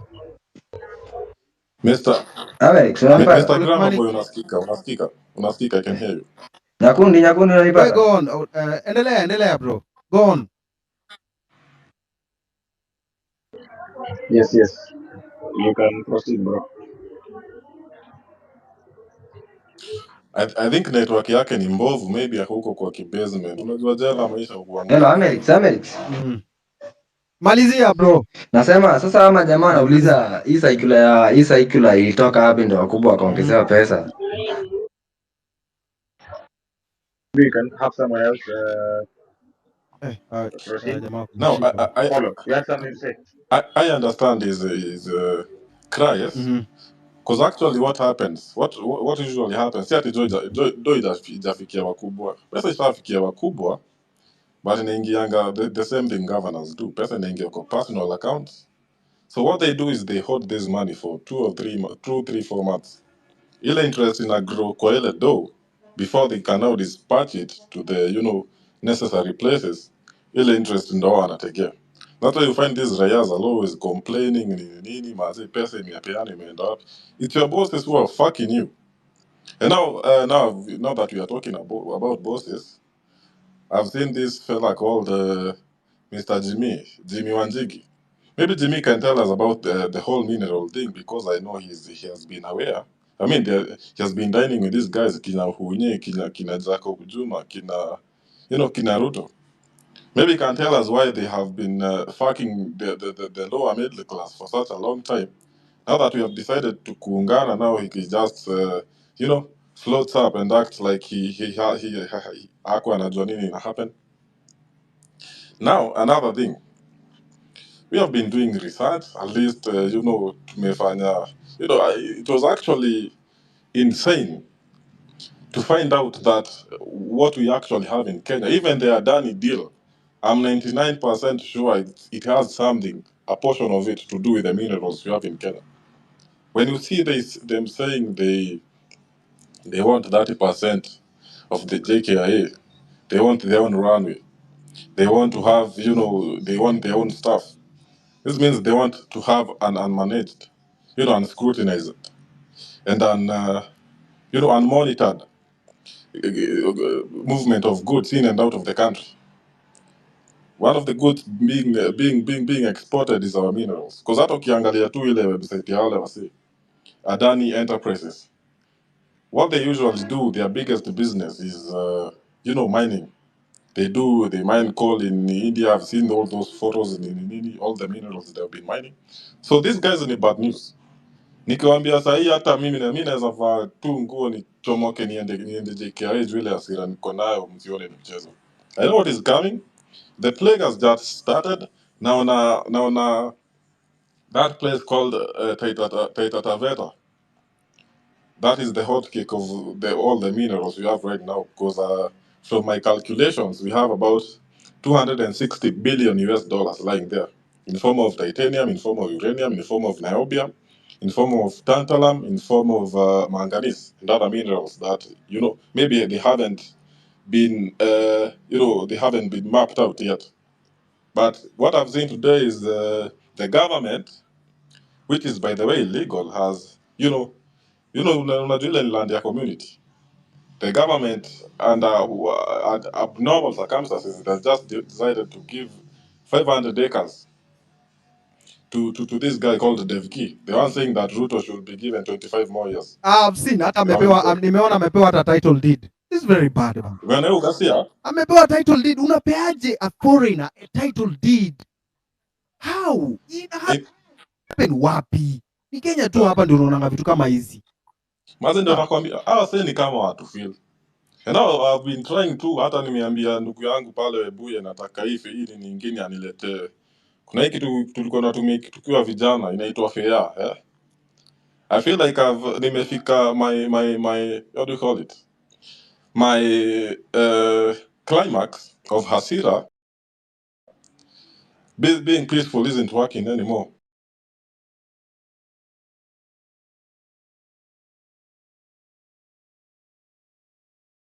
And I'm not going to sit down and watch you fuckers off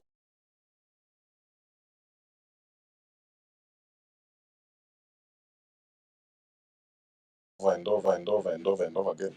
Wacha tutoke maandamano na fair.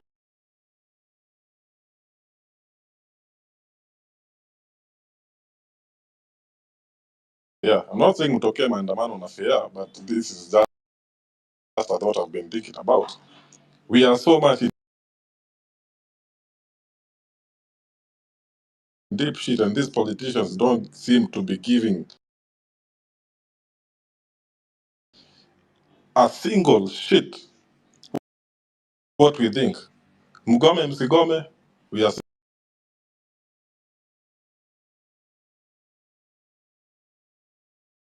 going to do what we want. Given the Adani deal, they want, we might be just here ranting and they'll just go ahead and do it. Kimani, just hold on. Shikilia tu hapo. Uh-huh.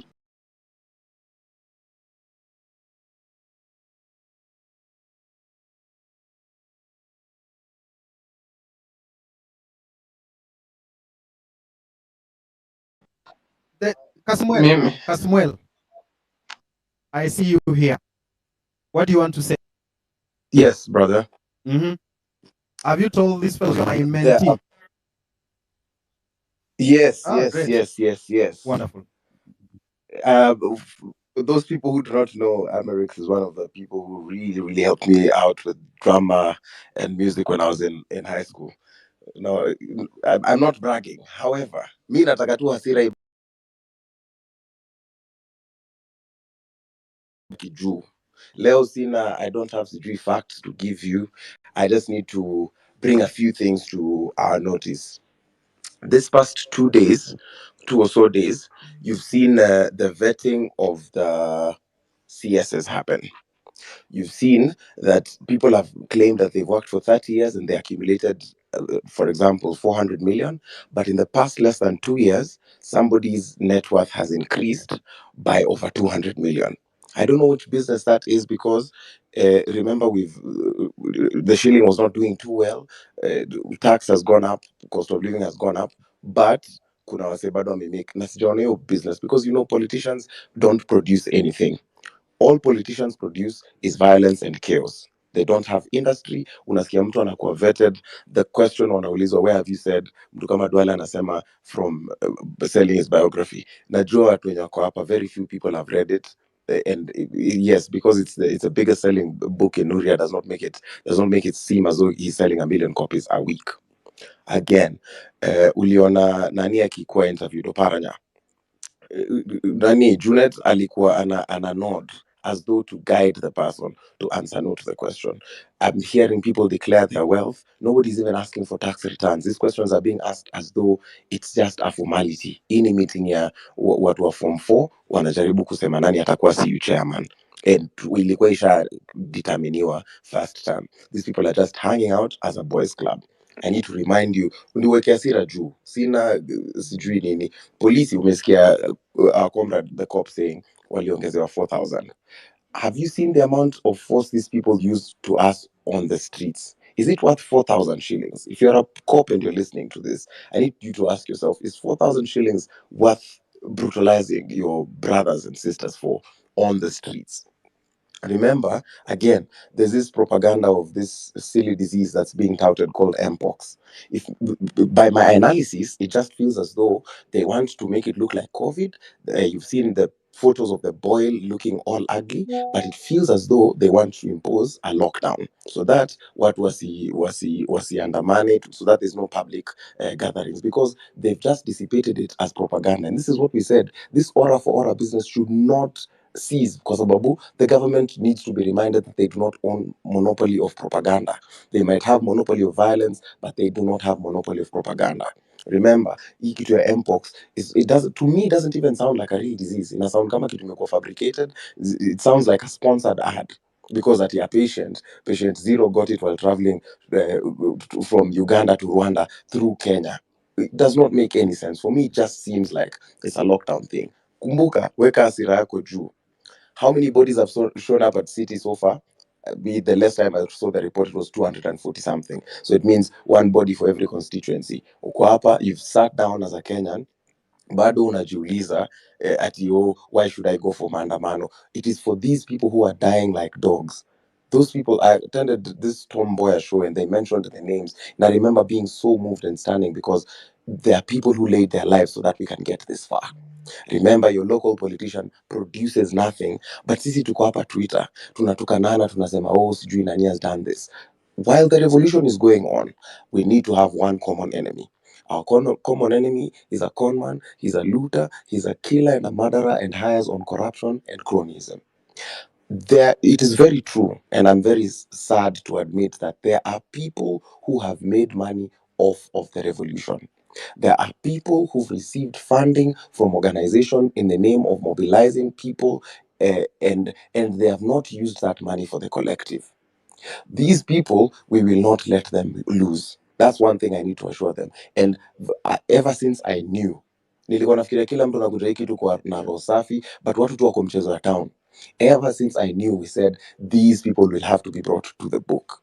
However, as long as they are still furthering this agenda, we have to figure that nane nane thing, because I'm not hearing enough of us talking about this nane nane thing. Remember, when this embittered currently Nairobi-based outgoing president is touring around, these trips still cost millions. It's just that we're not seeing the books. Nobody's auditing it. I think, and I would wager, they cost just as much as his international trips would cost.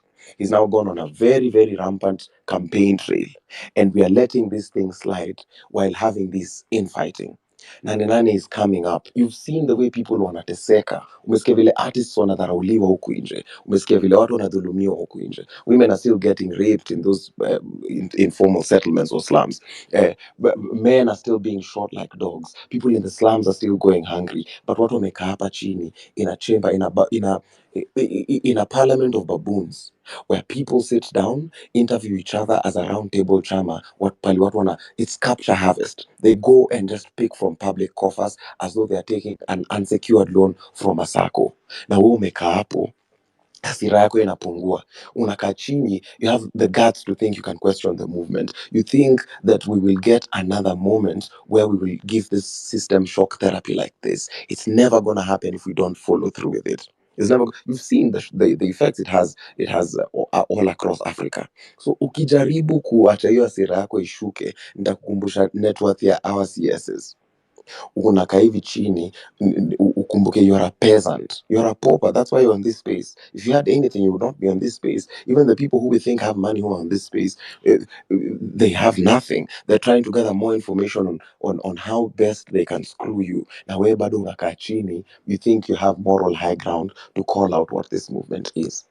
Let's not accept to be sucked into the useless, these baseless infightings. Because as Ayn Rand said in 1957, when you see that in order to produce, you need to obtain permission from men who produce nothing, when you see that money is flowing to those who deal, not in goods but in favors, when you see that men get richer by graft and by pull than by work, and your laws don't protect you against them, but protect them against you, when you see corruption being rewarded and honesty becoming a self-sacrifice, you may know that your society is doomed. Alafu bado kuna watu wanakuuliza, after Ruto, what next? We have figured out that society is doomed and we're trying to reclaim it. And if you think about whatever even this CS vetting process is like someone who's doing a colonoscopy where they're supposed to be examining your internal organs, but they're doing it with a telescope. Nobody is up for accountability anymore. And the more we let these people slide, the more we let them deal and whore our future around, we will not have a country. This thing which people are lying and deceiving you that we don't have a country, and people are trying to let the country descend into chaos is nothing. Because when you say Ruto must go, and I want to explain this to you very clearly if you're listening to the sound of my voice. When you say Ruto must go, you are affirming the position of the Constitution. Because on September 21st, 2020, CJ Emeritus David Maraga advised the then President Uhuru to dissolve Parliament because it was not in good standing. Years later, this Parliament as it sits is unconstitutional. So all this rigmarole of what comes next, there will be no power vacuum. Let nobody lie to you that the country will descend into chaos, because we are peaceful, beyond being tribeless, leaderless, and fearless.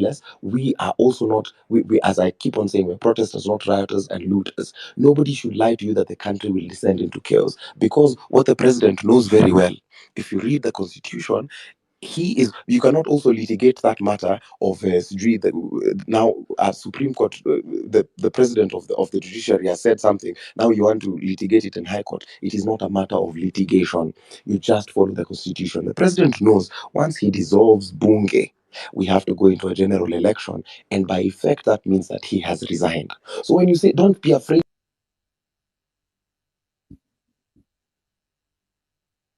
Hello? nobody lied to you.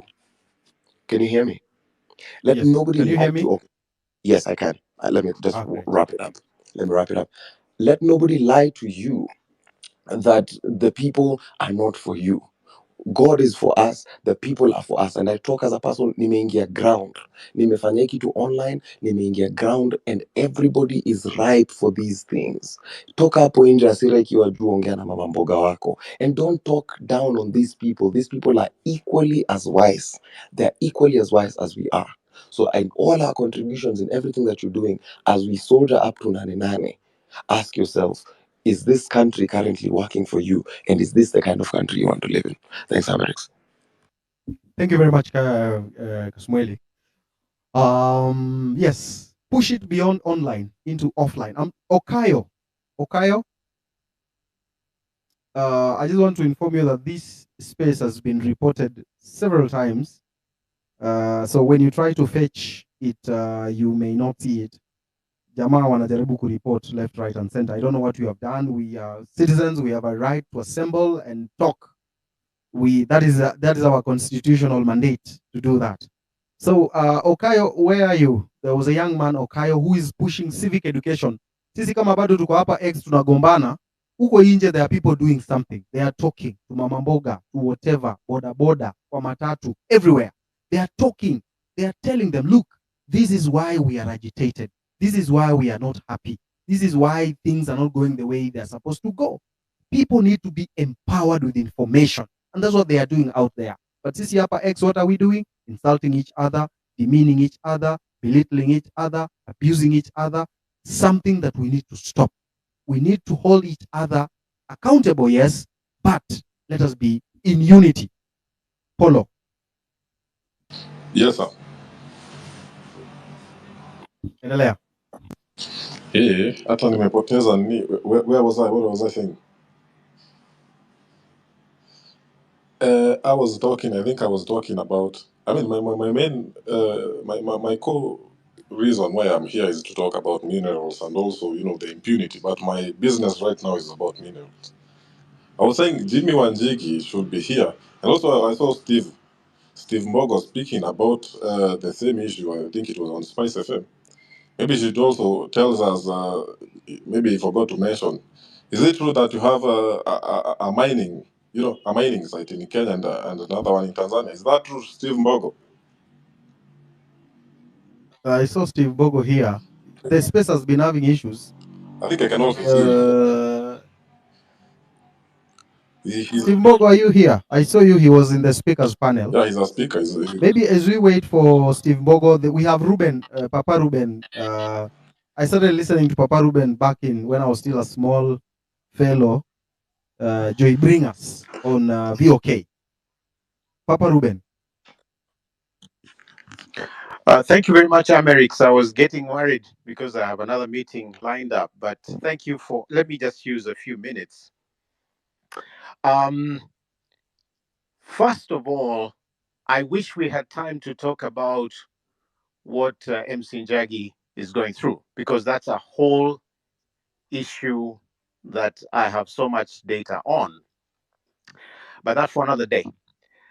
I would like to highlight four things.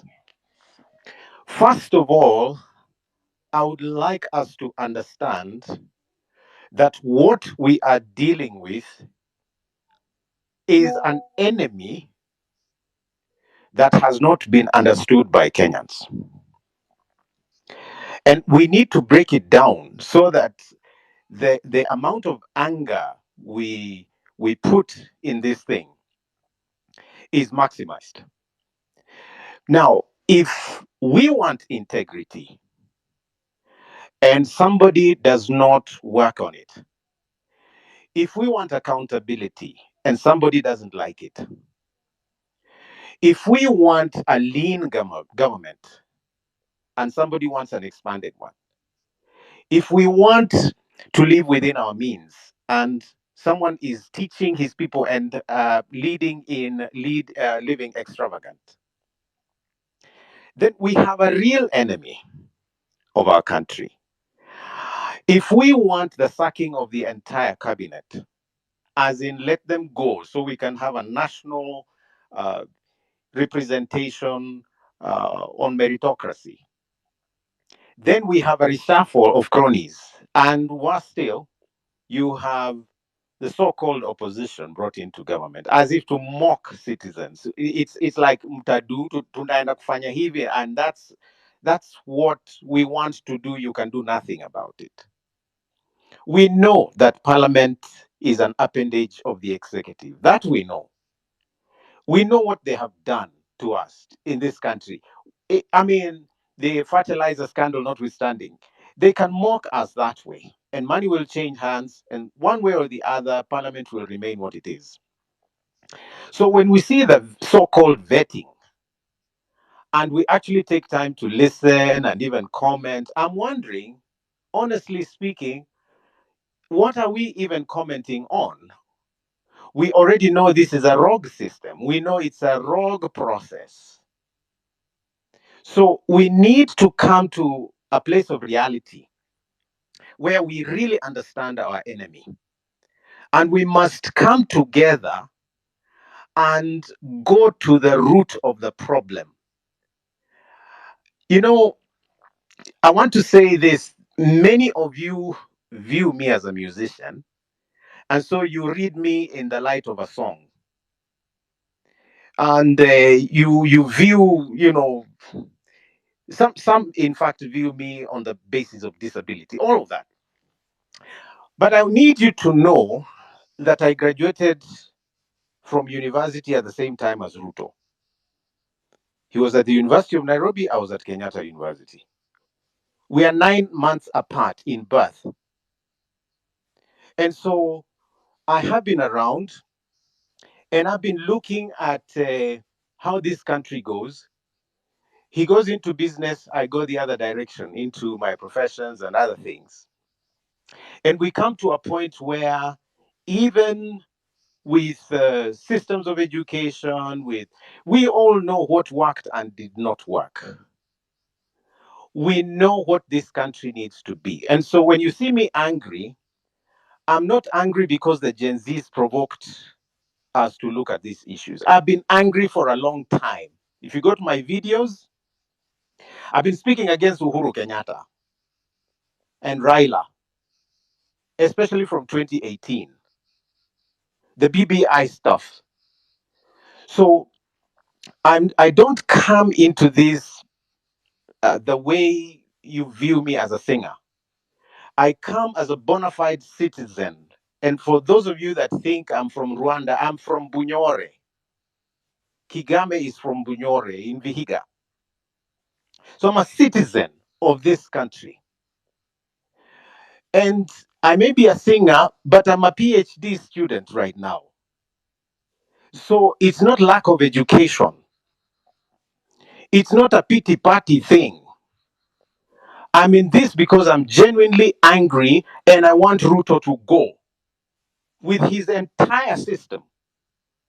For heaven's sake, I'm a philosophy, I teach philosophy, I teach history. And I'm so angry that a few people can take a whole country captive and, lead them like they own them. This cannot be allowed to go on. No, we will not let it happen. This country is full of blood. We've shed too much blood from independence, but Ruto and his system, in 1 year, we only know 247 at the city morgue. I've been to the Yala River, I've been to that hospital and talked to those guys, some families, some doctors there. When Gigs Tata was shot, I went to Mombasa. I was with a family.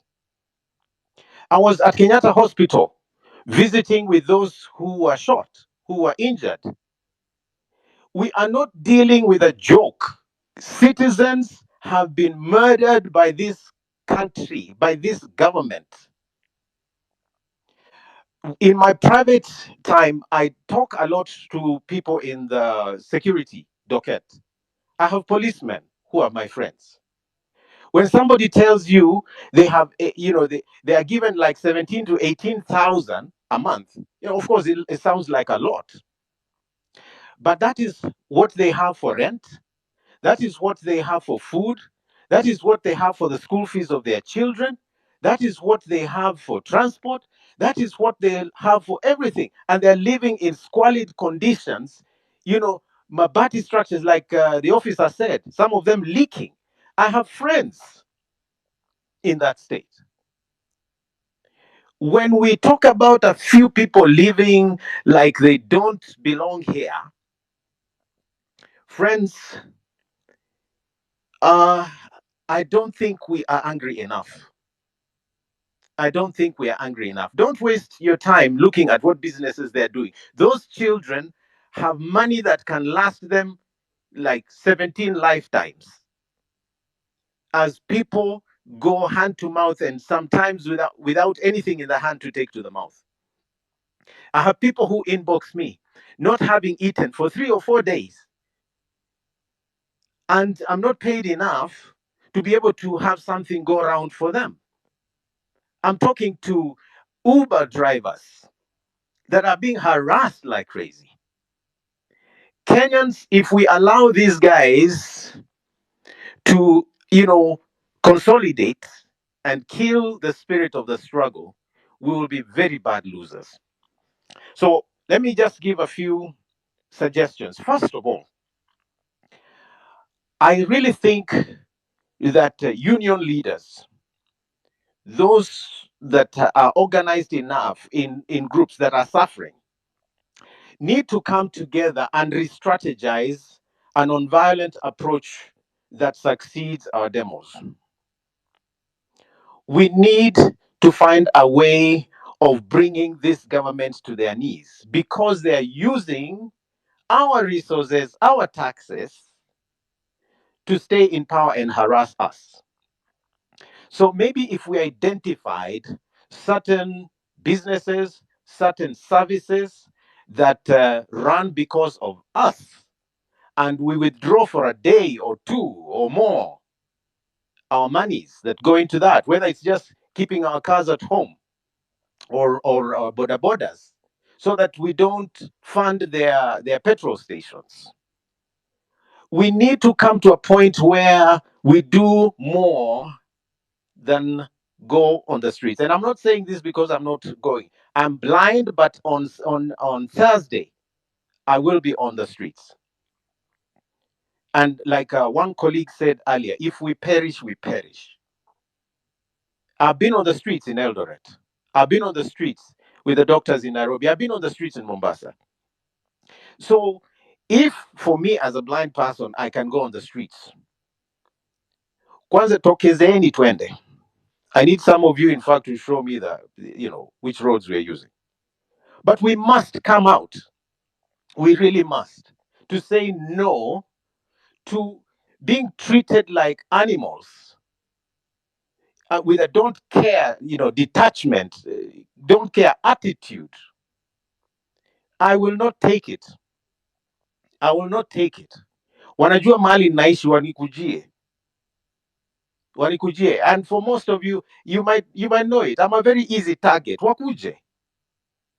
But we must really stop this nonsense of a few people making us slaves in our own country. So we must come out and do better than demonstrations. Bring these guys to their knees to the point where one time we should say we're not going to pay any taxes. Watafanya nini? What will they do? One time, let's all decide they benefit from our data and airtime and all of that. One day, kila mtu akatae kutumia kitu, so that we come to a point where they understand something. I can't take it. Secondly, as people in the struggle, we need to do more civic and political education for our fellows that are being bought to attend those rallies. Wanalipwa 500, 1000, 2000 to attend so that it looks like they have audience. They don't have audience. So we need to do more civic education. Hao watu wanakuja na maboda na kusema, we support the government. They don't support the government. They are suffering. But for some of them, they're too hungry to resist a 500 bob.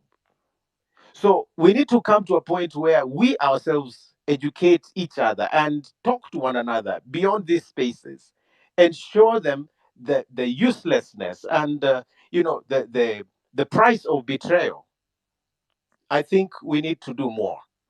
But thirdly, I really think we must come to a point where the lawyers, LSK, and all legal entities, those that are on our side, we need to develop a scorecard of minimums with regard to those who can occupy office, so that we say, kama hauna these 3 things or these 5 things, then usikaribie uongozi.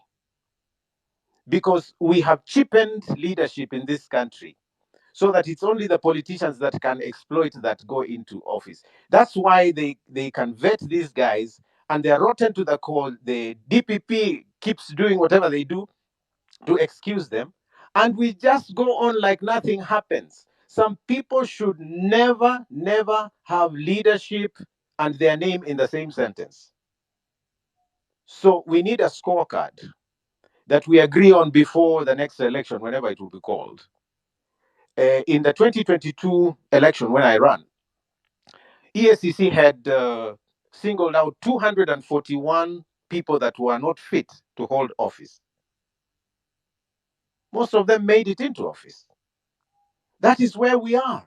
So mkiniona na post vitu kuhusu values, it's not because I can't share my economic policy or education policy or whatever, even though I do. It is because I think it is the answer, that the character of a person matters. If their character is rotten, they should never, never even go through a nomination process. And this is something we can begin identifying now. Now, vijana, najua mambo ya leaderless, tribeless, and so on, imeshika sana mpaka I ask myself, so when we get these guys out of office, so who are going to be the leaders? Since the agenda is here and we understand what we want, then those of you who understand what we want should be getting ready to take over office. MCAs, MPs, we need Gen Zs that are governors, senators. If hata tukipata president ni sawa. I mean, we need to get ready, and professionals, kuna vijana that are good leaders, start grooming them, fund them, prepare them to take over leadership, so that nature abhors vacuum. So tuambiane ukweli, once Ruto goes with his system, we'll need good leaders, and some of you need to be sharpening your leadership skills and getting ready. All these graduates with degrees in leadership, administration, and all kinds of professions, we have to get ready. Lastly, ningependa kuomba hivi, if for any reason you are hearing us on this space, let us escalate beyond the X spaces. If hata kama unaelewa vernacular, call in, those talk shows, and talk about nane nane. Talk about a better country. Go into your WhatsApp groups if you're on WhatsApp. Mimi nimefungiwa Facebook, so that's why I'm mostly on X. Go wherever you have a chance. Ukiwa kwa matatu or whatever, talk about this, because the country is ready. We just need to mobilize and move. I really pray that all of us see that better country. But hii nchi ambayo iko na damu nyingi sana kwa, the ground is crying out. And I can, list them from independence until now. And inakuwa ni kama mambo na investigations, inakuwa a way of postponing. Ukisikia no stone will be left unturned. Actually, that's basically saying it's buried. So CDF wetu ndio huyo ameenda, Musando alienda hivyo, Baby Pendo ndio, yani we are so used to shedding blood mpaka Shakahola inakuwa ni kama a religious thing. It's a crime scene. The Kware thing is not even about the demonstrations. It's genocide. It's genocide. All those bodies at the City Mortuary, these are citizens, children of parents like me. So we need to wake up. And Kenya, we need to be a little more angry than we've been. We really, wacha hiyo anger iboil. Wacha ni to see, I'm immune. I am immune to insults. Insult all you want. I feel nothing. But my anger shall rise until I see a new Kenya. God bless you all.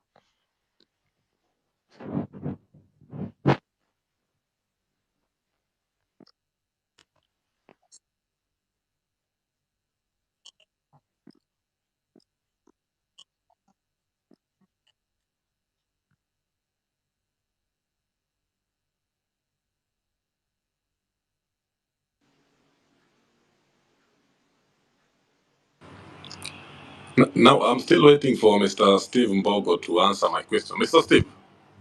Yes, Paulo Kimana, thank you very much. Paul, I think we had a problem from my end. All right. Because I'm a bit out of town. Yeah, but thank you for bringing up this topic. And as I speak as someone with a vast know-how on mineralogy, because that's one of my interests and one of my businesses.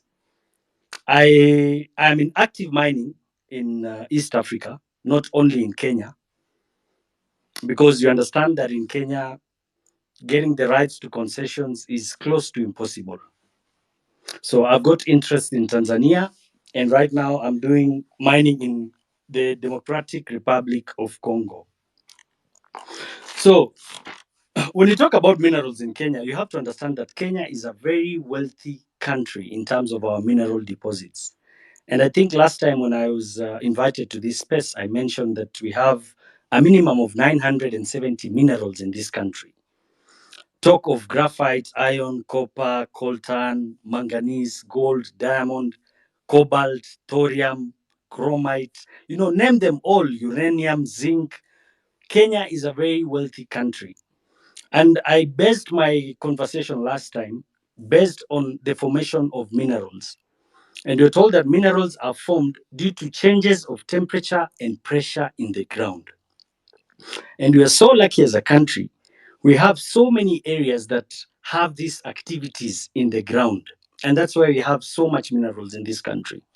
The only problem with this country is that a majority of these concessions were taken over from the 1940s, from the time of colonization. And the majority of the concessions that are owned by the blacks, or rather Kenya natives, are owned by the big families, and they use these concessions as briefcase companies. So what most of these people do is they use these concessions and get borrowings or fundings from what you call hedge funds, and they don't really put them to use. Number two, the majority of miners who are actively mining in Kenya are doing it in secrecy. When I talk of secrecy, there is a very poor structure on the government to audit and understand the extent of mining activities from these companies that are mining in Kenya. We are told, as per the Ministry of Mining, that mining contributes less than 1% of Kenya's GDP, which really does not make sense. And the majority of minerals that are exported, the government earns royalties of about 3 to 4 to 5% only. And as per the 2016 Act, I think it's the 2016 Act of the Mining, we are told that the sharing of royalties is 70% to the government 20% to county governments, and 10% to the communities. The Ministry of Mining in itself says from 2016 to date, they have collected about 14.7 billion shillings. And from these 14.7 billion shillings, remember, the 10% and the 20% that is supposed to go to county governments and communities has not yet been disbursed. So we go back to structure. We also have a very bad structure when you talk of mineral exploration in Kenya. And I think it has been done by design because the cabals who control the mineral concessions in Kenya will not accept any Tom, Dick, and Harry to own or have a mining license in this country. That is why some of us, Apollo, it's good you asked me that question, would prefer to go and do mining in Tanzania because it's a business I know, I understand, and I have a passion for. Because I can get licenses easier there, I can get my returns in due time, and same as even countries like Congo. So you talk of some of the biggest companies that are doing mining in Kenya. I heard you mention Taita Taveta, and you said there's a value of about 260 billion. That is even way below the real figures of our mineral deposits in Kwale. Remember, Nairobi in itself is of a minimum 200 billion. I want to tell Kenyans that in the Kwale area, in the area of, Taita Taveta, we have the largest deposits of diamonds in this country, which are controlled through proxies, and they are controlled by the biggest diamond company in Africa known as De Beers, who have fronts here to secure the area, and they're not doing mining at the moment. So when you talk of the issue of the airport, Apollo, I'm glad you clicked and understood that one of the major activities, and that's why these people need the airport, is because of the mining factor. A country like Base Titanium, Base Titanium is a company that does mining in Kwale. I remember when they opened up their investment in the year 2022, they invested about $280 million to do mining for the titanium. And titanium is a mineral used as a pigment in house paint, plastics, and all those other stuff. 8 months down the line, Base Titanium had declared that they had made 350 million US dollars in less than a year. So you can imagine, within a year, these people had gotten their money back, and they've been mining ever since till to date. We don't know how much the real figures they're mining there. The government is not earning enough royalties from the extracts of the mineral activity. So we need proper structures. Number two, I'd like to touch on the issue of the airport, because I think today that has been one of the bone of contention. And I want to tell Kenyans that a time has come where we really have to open our heads and understand what is happening in this country and the world at large. Most of us perceive this cell as a normal cell. But when you sit down and understand the scope at which this cell or this list is being drawn at, it raises a lot of questions. Many a times I've mentioned to Kenyans that there is a big global agenda to transform governance of the world to what we call a one world order agenda. And I've mentioned enough times that Kenya has been chosen as the pilot country for these implementations. Now, in one of their policies in the New World Order agenda, they are very open and clear, and they call themselves what we call liberal states. They have a thinking that they are going to convert sovereignties of other countries to one world government, which will be liberal. When I talk of liberal, it means countries without borders. And that is why the president, many times, he's been suggesting issues to do with abolishing of visas and opening up our borders. Now, look at what is happening in Europe today, or a country like America. As we speak today, there is so much chaos in the entire Europe, even UK. In London today, civil war is they're at a brink of civil war. Why? They created policies to open up their borders and infiltrated immigrants purposely to bring in these immigrants to create chaos in the country. So when you look at this Adani deal in Kenya, in my own perspective and what I know and understand, is that this is not just a business transaction or a business venture. Adani is being used as a front company by the globalists to ensure they take over our most strategic transport hub, and that is the airports. Because the moment they will have control of our airports, they will have control of what is going in and coming out into this country. The moment they have control of our airport, they will dictate every other movement of staff and people and products and commodities in this country. So this is not just a matter of business transactions, and that's why it's not making sense.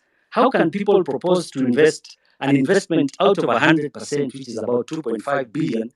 They're saying 53% will be financed by JKIA, 30% will be a borrowing, and for the borrowing, they need the title deed, which is about 4,500 acres.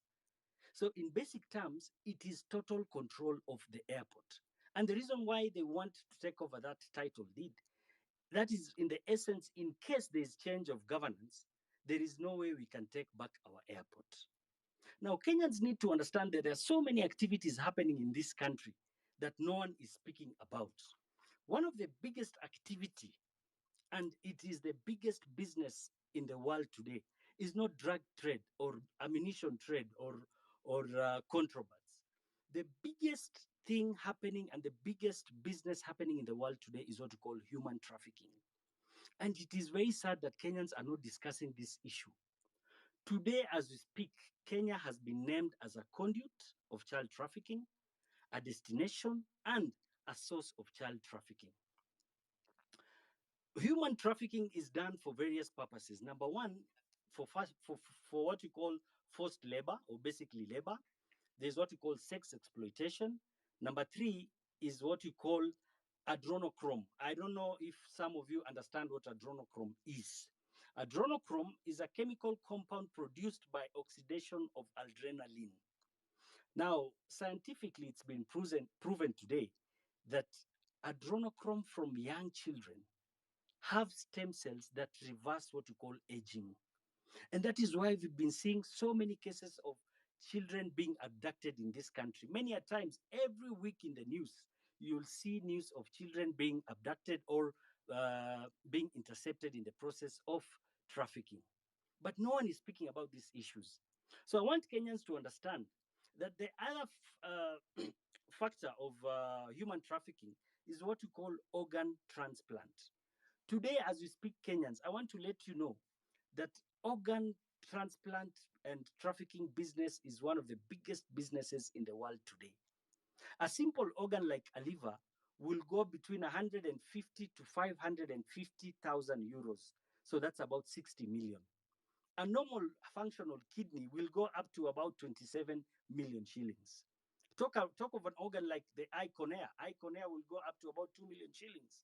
The lungs, a pair will go up to about 22, 23 million shillings. A normal functional heart will go up to about 33 million shillings. So we should not just look at issues and be personal. We need to cascade down the roots and understand the reasons why these people are so much interested in taking over this airport. Remember, they're saying they will ensure they do a complete overhaul of all the workers at JKIA. The main reason why they want to bring in their people, as Paulo Kimani had said, that is definitely to ensure that there is secrecy and there is total control of the activities they're going to do there. So Kenyans, I want you to go read about human Mr. Steve, Mr. Steve, yes. Mr. Steve. Yes. I'm not trying to throw you under the bus. I think you are deviating kidogo from the main topic I asked you. But here's another question I have for you. Yes. Yes. Username, I'll not mention his username, but he's saying, Uyo Steve Kabogo, Uyo Steve Mbogo. The guy is in mineral deals in Kenya and the dirty deals. Anajua kila kitu, he himself has been doing dirty deals, even killing people because gold is. The guy even doesn't pay electricity, power, anasumbua. Just ask him direct about this question and the dirty deals he does. Hide ID.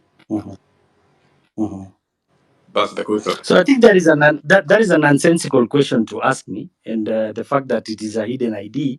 We are here to discuss issues, and you see, the biggest problem we have is we divert from issues. I think we are here to discuss simple issues and issues that affect this country. So when someone brings in personal issues or personal attacks to me, let me tell you, Apollo, I'm not the kind of person who can be swayed or bullied by such sentiments. No, I understand. I'm here to discuss. I am here. Yeah, I'm just telling you. I'm here to discuss issues that will help take this country forward. I'm here to discuss on these issues because I understand them and I feel pained by these issues. Remember, the problem we are undergoing as a country today can only be solved by us having a collective thinking. There is no one who has a monopoly of wisdom. Whatever small you know and I know, that is what we're supposed to bring on the table and become solution-oriented people. All right, all right. I understand. But at the same time, you also need to look at where I'm coming from. Over the time, over history, history has also, it has proven multiple times. I don't have to be. I want to make sure if we are in this, we are in this together. I want to make sure we're on the same page. Huh?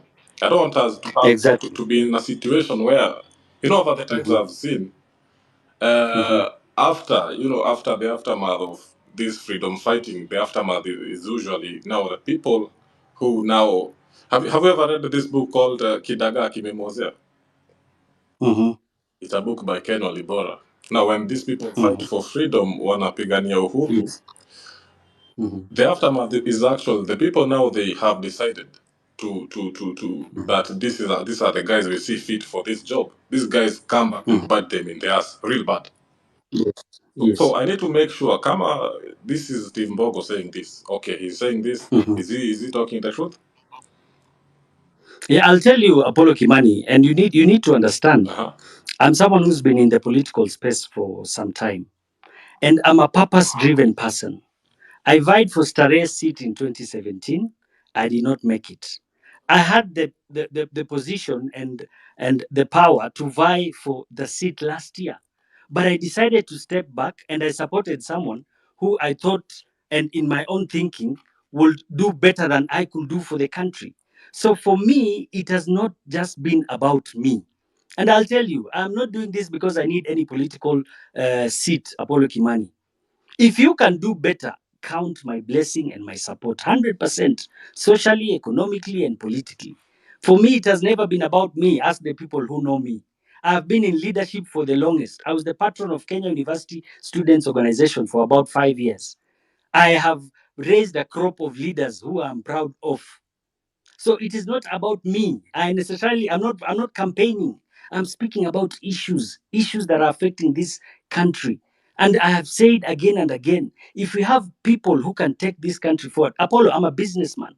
I understand the importance of good leadership. Me being a businessman, I know if the country has good leadership, my brother, I'll be smiling to the bank. For me, it's about policies and good leadership and know-how. Countries are run by people who have what you call a know-how on how to take the country forward. All right. That So makes sense. it's not about person. It's not about All me. right. So All right. don't think I'm here to campaign. No. All right. All right. Let's collect our Can you hear minds. Let's me? bring our minds together and create a solution for Follow. this country. All I'm Can you hear saying me? is there's absolutely no room for con artists in this movement. And Yes. one way or another, we are going to weed them out, regardless of how long it might take. But we are not going to allow that. That is very important. All right. All right. Yes. Can you hear me? Yeah, I can hear you, Eric. Oh, all right. Yes. Okay. Just finish, Steve. You're saying something about adrenochrome and organ, and you are prosecuting something. Yeah. Yeah, so I was speaking about this other factor of human trafficking. I think I was more than done. Yeah, you can just wind up. So I just wanted Kenyans to go and do a research of what has been happening in countries like Ukraine, countries like Haiti, where we've got globalists putting their foot down in those countries. And I think this is subject to discussion, and we need to expound on it because it's become a menace. I'm glad I saw Mutua today during his interview. He mentioned about the issue the issue of child and human trafficking in Kenya. So we need to raise our voices louder and louder on regards to this issue. And I think that will be one of their biggest access ports. If they take over the airport, I'm telling you, be ready for massive open border policies that I'm talking about immigrants coming into this country and illegal activities such as human trafficking and child trafficking. So let us look and think deeper on regards to this issue of Adani. It's not just a normal transactional venture. No. It's bigger than what meets the eye. Yeah, correct. There is a lot. There is a lot. Yeah, there's a lot. Going. And it's not. It's. Remember, sorry. Before I wrap up, I want you to remember that the president himself had suggested a number of times that there are plans to sell what we call state corporations. And I've repeated again and again, and I asked a simple question. We want the government to be open enough and tell us the guarantees that have been signed against what we call these debts we are taking. Because when you look at similar countries, we are seeing that, for example, countries like Ukraine, where these globalists have turned into their playground, a majority of these debts from these Bretton Woods institutions are signed against state corporations and what we call agricultural land. So maybe, and I see, the sale of the airport is just an entry point to the idea of selling what we call state corporations, because there is no difference between the leasing and the selling. Thank you. Thank you. Thank you very much, Steve. And always the information you give us, of course, is very important. Plus the GMO, maybe I will be talking later. There is a young man here from high school who is called Bivon. Bivon, habari yako?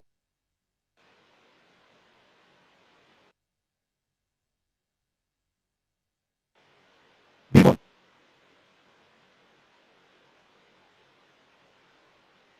Bivon.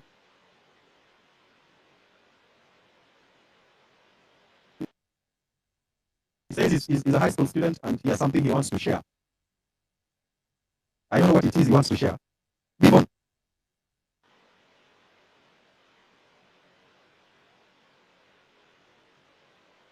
Bivon, you have the mic. Can you say what you want to say?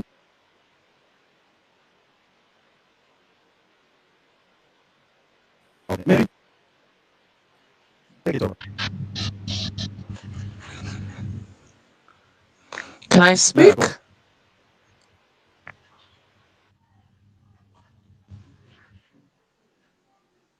yes, Mary.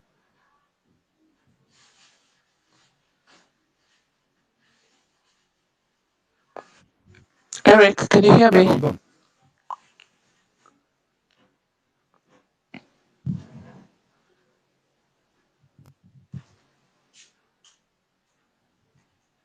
Yes, go on, Mary.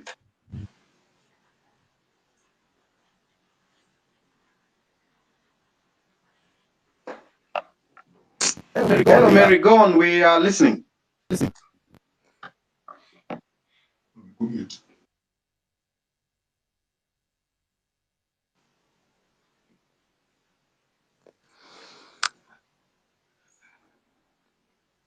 Polo Kimani, can you hear me? Please go on. We can hear you. We can Can you hear me? Okay. I'm going to speak about food security. I'm going to speak about food sovereignty. I'll try my best to be as brief as possible, just to make sure other people are able to speak. If you want to control a people, you control their health, you control their education, you control their food, and you control their information. There is a clear intent in this country to control the food production, the food chain, and the food sovereignty of this country. It started when the president came into power. Immediately, he lifted the ban on GMOs. Without any public participation, GMOs were allowed in this country. I'm saying all this in support of Nane Nane, that we have every single reason to go on the streets. In the Kibaki administration, the question of GMOs came into light, and there was public participation, and Kenyans spoke loudly against GMOs. But in this administration, the ban has been lifted and there's a havoc happening in this country right now. If you're careful to look at what is going on, food production is being controlled to the advantage of corporations. You need to look at the Agriculture Professionals Bill. You need to look at the Livestock Professionals Bill. You need to look at the Seed and Control Act, which is already an act. You also need to look, I'm forgetting about the other one. There is an effort to control food production. Kenyans, as we are farmers by default. Every person, either in office or wherever you are, you have practiced farming in one way or the other. You have a goat, you are planting trees, you're producing food for own consumption, subsistence farmers, small scale farmers. In Kenya, we are all doing agriculture in one way or the other. But now, this government is legislating on food production in this country. And I hope any lawyer on this forum looks at this bill, especially the latest, the livestock bill that has been presented to Parliament by Kimani Ichung'wah. The government officials are on a PR campaign, gaslighting any questions people ask, but that bill is a bill to control keeping animals in this country. There is an effort to to do a census on all animals in Kenya and to vaccinate animals in Kenya. There is a very dangerous behavior that this government is taking. This is worse than the Finance Bill 2024, guys. It is worse 100 times. Imagine a situation whereby you have money but you cannot access good food. A situation whereby you cannot access that organic food because it's only set aside for the rich. We know about, like Steve has mentioned, the privatization of parastatals in the country. We know about the privatization of inaitwaje the seed this corporation the company that takes care of seeds in this country. The government right now owns 52%, but there's a 48% that you can't really get to know who owns Seed Corporation in Kenya. There is we need to look at food security keenly. We need to do civic education. If you're on TikTok, if you're a lawyer, help us go through these bills. But the GMO is something that should make every Kenya go to the streets, because this is the biggest cause of cancer right now. I was in another space whereby Kenya is ranked the 4th in the cases of cancer in this country, after South Africa, Zimbabwe, and Malawi. What is the cost of these high levels of cancer in the country? It is because of the kind of foods we eat. I think we are so blind into what this government is doing, and we are not following the bills that are being passed in this parliament. Let me tell you guys, these loans that come to Kenya in terms of IMF and World Bank loans, they are attached with a lot of social economic requirements. And one of them is to pass these bills. So why is agriculture being censored?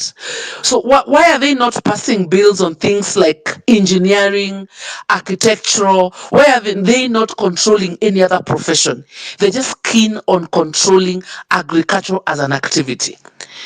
This is very sinister, and I'm calling upon everyone to look into these bills touching on agriculture being passed in this country. They are coming out like good bills, but they are not good bills. They're just meant to control. Like, you're supposed to be registered to be a farmer. You're supposed to have a certificate to be a farmer. Where the hell do they get these bills from? We've been farming all the years, so now we need a certificate. Look at the penalties attached to people who practice agriculture without being registered. Where is this government taking us? Guys, let's look at issues of food sovereignty and food security in this country, because I think this is literally treason that is being committed against Kenyans. Thank you.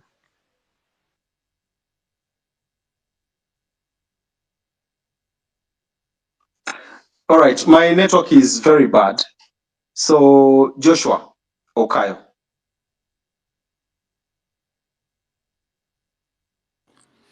Hi, can you hear me? Kindly confirm.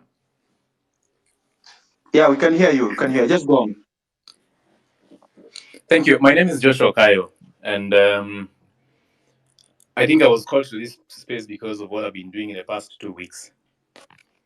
Number one, I must say that I'm a sad man today because of the number of bodies, lifeless bodies, that have been discovered, and it's so painful. It actually reminded me of when I was abducted, and I thought about it. Probably I would have been part of that statistics today. It's really painful, very painful, and something has to be done. And that's why I'm going to start with a Bible verse I wrote today. And the verse is Joshua chapter 1, verse 9. The Bible says, let me just find it, sorry. All right, Joshua chapter 1, verse 9. It says,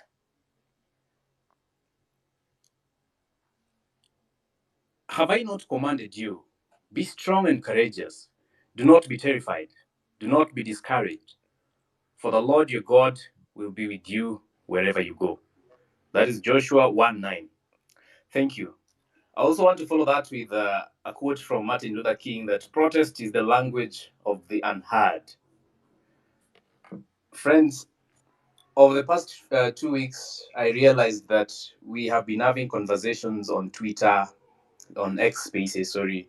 We've been having conversations everywhere in meetings, but then there's a group of people that we've left behind. There's a group of people that does not have, someone that does not have a phone. Or this group, they do not have phones or smartphones for that matter. These are people who never get to see what's happening in the spaces. And at some point, especially when we were heading towards the JKIA, Occupy JKIA, the media did not effectively report, or rather really help us to amplify what we needed to amplify at that time. And that means there are people who did not get information because probably they depend on radios or they depend on TVs, but then at that point it was not amplified as such. So that is a number that we lost just because we never reached out to them effectively. That is why I decided to go down on the ground. I said it is important that everyone gets to know what we are doing and what we are up to. Someone mentioned here before that these people these people have the information. I want to affirm that by saying that people have an idea of what is happening. People have an idea of really what the Gen Zs, as we say, the movement is doing. But they want a reason to be part of it. They want a reason to, some people want a reason to go to the streets. Some people are not just, they just don't go with the waves. They want someone to speak to them, and they want to understand 1, 2, 3 things to be cleared here and there before they can get themselves up to go to the streets and to fight for what is rightfully theirs. And I'm telling you, really, on civic education, and especially the groundwork, a robust and effective civic education is that which is, in addition to the immense knowledge that probably you and I have, a deep understanding of those issues, the kindness with which you communicate, and probably humility, there needs to be a touch of audacious creativity and madness. You have to be a little bit mad for you to succeed in addressing and communicating the issues that we are taking to the ground. Because, take for example, the day I was traveling and I was in, let me just say, Coach bus. And I decided of the 52, is it 50, 40, I think 45 passengers, I was the only one who stood up and said, I want to speak to these people. And I took about 7 minutes speaking to the people as to what is happening in the country and telling them about Nane Nane. Of these 45 people, only one person was against what I was saying. But this person was not against what I was saying because really he's supporting the government. This person was against going to the streets because he's a guy whose brother had been killed in the protests. He was so angry, he was hurt, he was in pain. At this time, he was traveling from home, going back to Nairobi after the burial. The lesson learned from that point is that even as we take message home, even as we take message to the ground level, We need to understand that there are people who lost their people. And much as they may have enough courage to come back to the streets, they have to be recognized and they have to be told pole before we start anything. From that point to date, any day, anytime I get to speak to people, I have to first of all tell people pole for those who probably who are part of a crowd I'm addressing, and they've lost one or two of their people. That is one thing I learned. Another thing I learned is yesterday. Yesterday I was in Nairobi CBD. I was speaking to a group of people, and I realized that these people actually have knowledge, and people are discussing on the ground what is happening. The Adani Group, JKA, and all stuff. But someone just wants to be told how it is affecting them in person. As an individual, how does it how does it affect me? At the same time, we have people who've been sent by this rogue government to come and try to intercept our ideas. And when you try to communicate these issues with people, there are people who are also trying to make noise and trying in the background and trying to discourage you from speaking what is right, what you should be speaking about. So these are some of the things that require madness for you to be able to speak in the midst of people who are shouting at the background, and people who are actually ready to fight you, people who have been probably some have been paid, some are in contracts, and who want to come forth and just disorganize organized crowds. It requires a little bit of madness for you to stand in a bus or a matatu. The other day I was in a matatu from town to another place, I won't say, and these people actually demanded for the music to be switched off so that they can listen to what I was saying.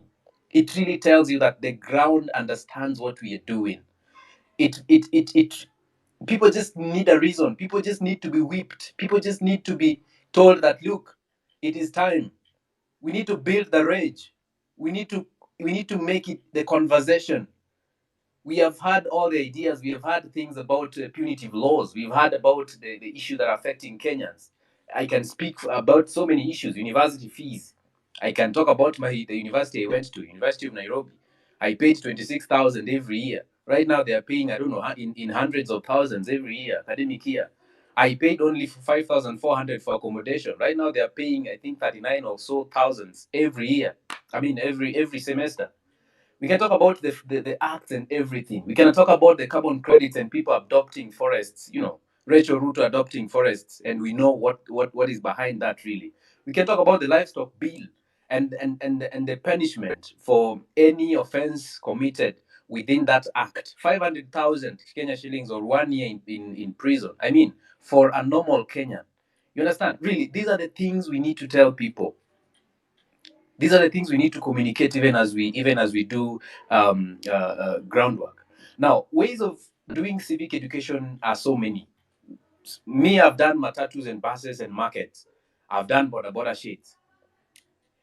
It is upon us. It behooves us to now all go out and not just concentrate on X spaces, but actually go to the common mwananchi at the lowest level, who is seated in a market somewhere in Uyoma with fish and mboga selling.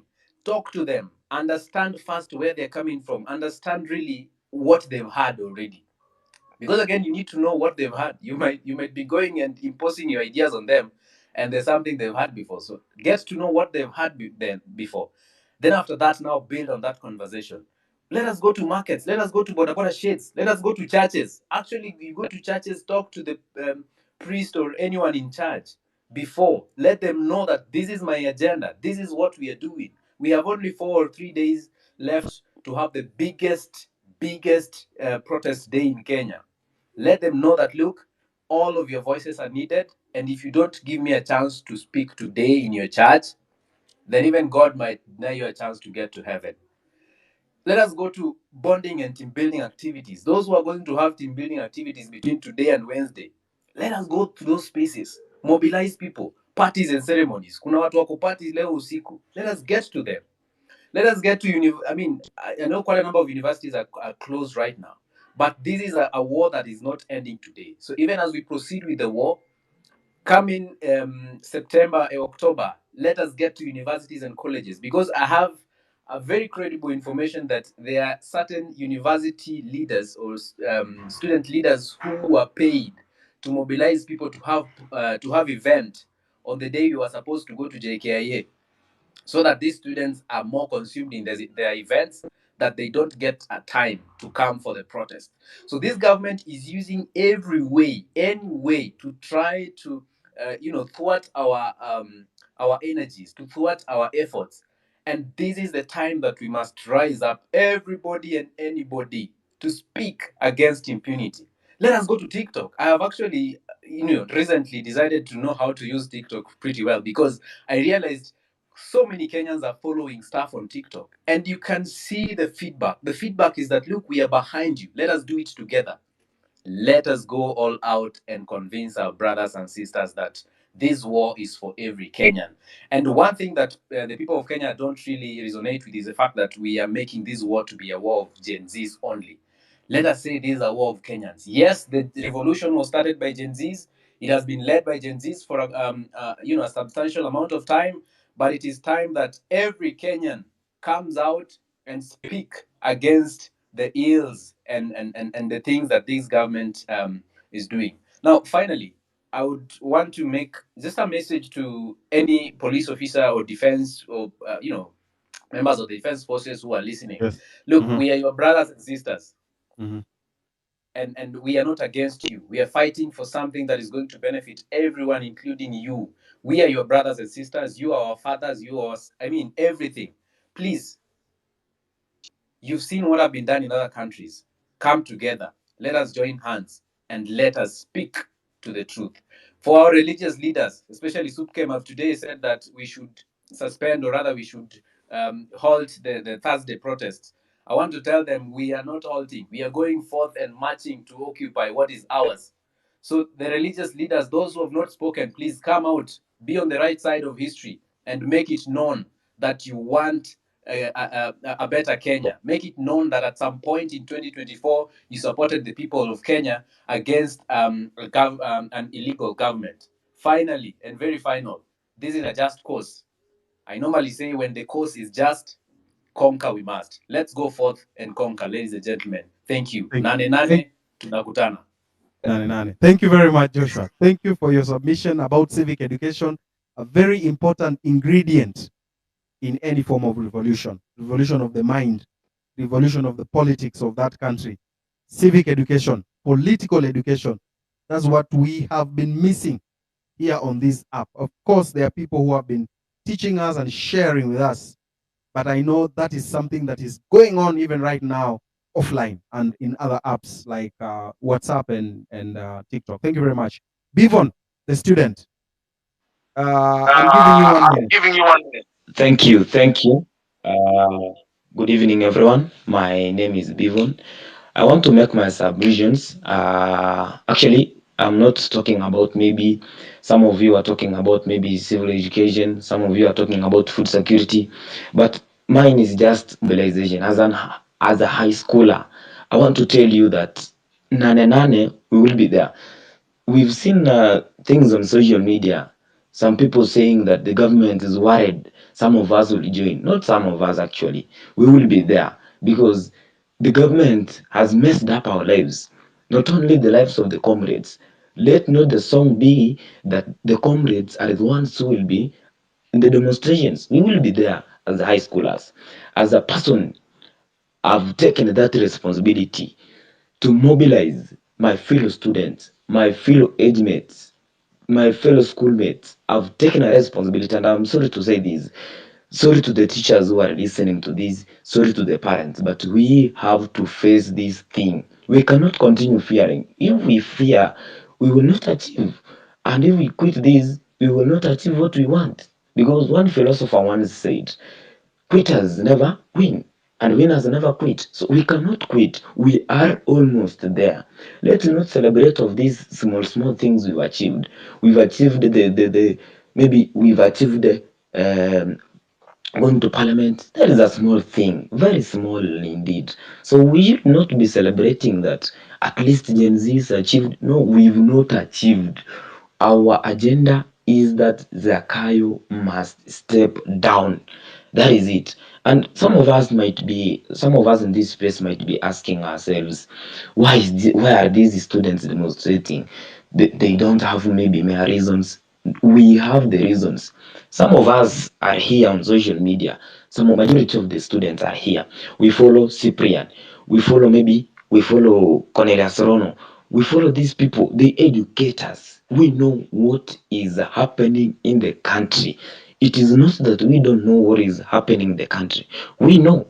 We follow you bloggers. You tell us this and this is supposed to happen. This and this was supposed to happen and it never happened. It is supposed to be like this. That is why we will be in the streets full force, young as we are, to fight for our nation. Because if we don't fight, who will fight for us? The comrades will fight, yes. They achieve their own. Maybe we have to be there. We tell the president, Mr. President, because of the fall of the Finance Bill 2024, you said scholarships will get 16.9 billion cut off. The secondary schools capitation will get 18 billion cut off. The TVET capitation 4.5 billion, where we are heading to. The HELB 10 billion. What is that? We know what is happening. In school, we are given pocket money. But that pocket money doesn't help us, because when we were maybe in class 8 or Form 1, it used at least to satisfy us. But now, bread is at 70 at school. Bread is at 70. You are given 2,000. How long is that pocket money going to last? We are facing the music more than the comrades, because the parents are suffering. We used to call our parents back home. Hello, mom, you know what? It's a weekend and sina pesa. The parent sends you 200, 500, 1,000. But now you call a parent. The parent tells you, unajua the loans I have zimechukua pesa yote. Hizi vitu nanunua hapa kwa nyumba, you understand. Wewe unajua mahali maisha imefika. Even the teachers in school tell us, wanatuambia huko maisha nje imekuwa ngumu. So we have the pain. We have felt the pain.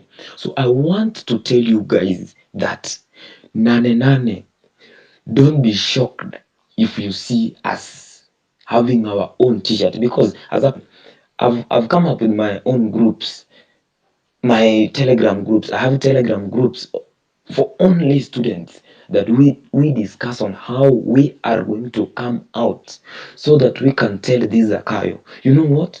We are also touched. This must happen. We will be having our printed t-shirts telling Zakayo as a student, we are tired of hearing that the president, William Ruto, who is William Ruto? In fact, he's not even supposed to be called the president right away. He's just a mere person. It's only time and him which are separating the seats, time and him. So what we should do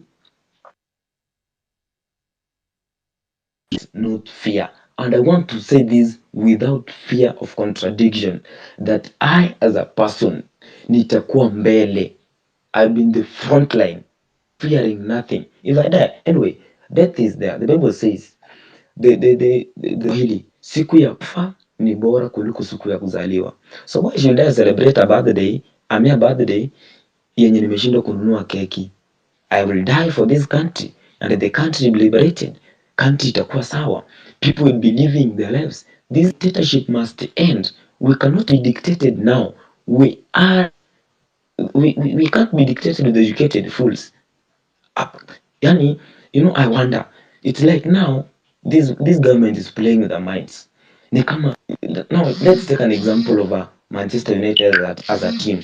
Manchester United, maybe as an example, has failed. Maybe it's down 2-0 goals, 2-0 goals. Now the coach comes in, says, you know what, Onana, why do you know why this team maybe has not performed well? It's because Onana is supposed to play in the midfield, and maybe Anthony is supposed to go back to the goalpost. That is what Ruto is doing, migrating CSS to this place, removing this CS, taking to the center, taking to the center back, migrating from the center back, taking to the forward.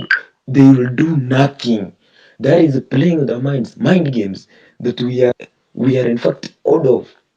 We can't be dictated with this, just a mere person trying to play with our minds. At sasa nimevunja cabinet, Thank you. I will maybe tell this, I will say this. No, I want to tell you because of time. We will Yes. be there. Finish. Let's not fear. Thank you. All right. Thank you very much. All right. Edgar, you can go on. I can see Julie. I can see Simon. Go on, Edgar. Oh, okay. Thank you so much, Amerix. I hope I'm being heard. I actually dropped as a co-host. I've been having connectivity issues, and the space has been reported severally. So I also understand. So I'm going to continue giving people a chance, even though I'm not a co-host, but I'm going to give the people that have the mic a chance to talk at least for 2 minutes, because this citizen assembly is about you guys. It's not about Amerix, it's not about Cyprian Nyakundi, or it's not about Edgar. We must have these conversations, no matter how uncomfortable it feels to have the conversations, because at the end of the day we do not have any Kenya. We have this one Kenya, and we must protect it at all costs. So Julie, hi, how are you? You have the mic. Good evening, everyone. How are you? Can you hear me?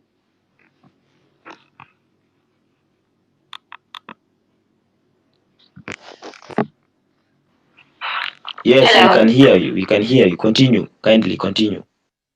Okay. All right. Thank you so much. Thank you, Amerix, for facilitating the Julie, are you space. speaking? Um, I am. Can you hear me? Oh, okay. If you're not speaking, I'm going to give ask Ochi. I can see your hand is Hello. up, sir. What do you have to say? Hello, Edgar. Can you hear me? Perfectly. Proceed. 2 minutes. Thank you. But Julie was speaking. I think you can't hear her from your side, but she was speaking. So let her finish, then Oh, I'll come in. okay. Okay. Thank Thank you, you. Julie. Really, really kindly finish. I couldn't hear you. I can't hear you. Can you hear me now?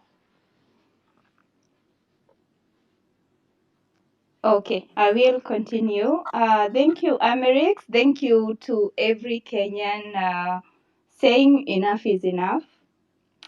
I have to say that a lot is riding on this movement, and I think there is so many people out there who are looking up to us Kenyans, what we are doing right now, demanding for what is rightfully ours. We are not asking for too much. We are not asking for anything extra other than that what we deserve, which is a better Kenya, with leaders who know what they are doing, because currently is like the current leadership is blind or something, or tone deaf, because they are not listening, they are not answering our questions, they are not giving us way forward, which is really sad. I feel like our current leadership, they had perfect opportunity to rise up to the occasion, to give us direction, but the whole thing has been turned into us versus them, and this can only continue for so long. So I would say nane nane, and also I had these questions. Maybe people here on the space can help me, with ideas on how can we call for accountability, to given what you know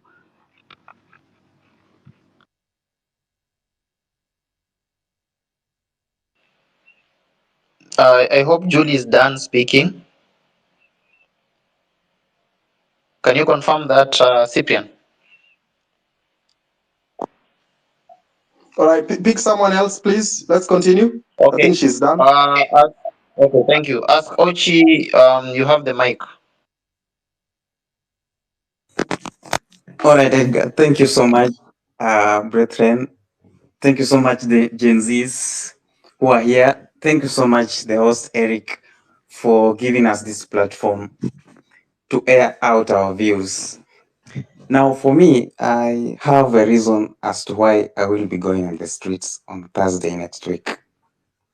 First of all, I am a business person, someone who's just starting, and I'm so frustrated with the government from their high taxation. Previously, we were paying the business that we were used to pay 5,000, right now unalipa zaidi ya 9,000 bob. Hii 9,000 bob ukishalipa, watu wa Kanjo wanakuja wanakuambia no, wewe uko na machines mbili, huwezi lipa hii 9k. Review your license application, uupdate. Wakikufanyisha hivyo inakuja 14,000. Ukiwaambia that you don't have that money, wanakuambia no. Sasa kwa kusaidiana utupee 500 ama 1,000.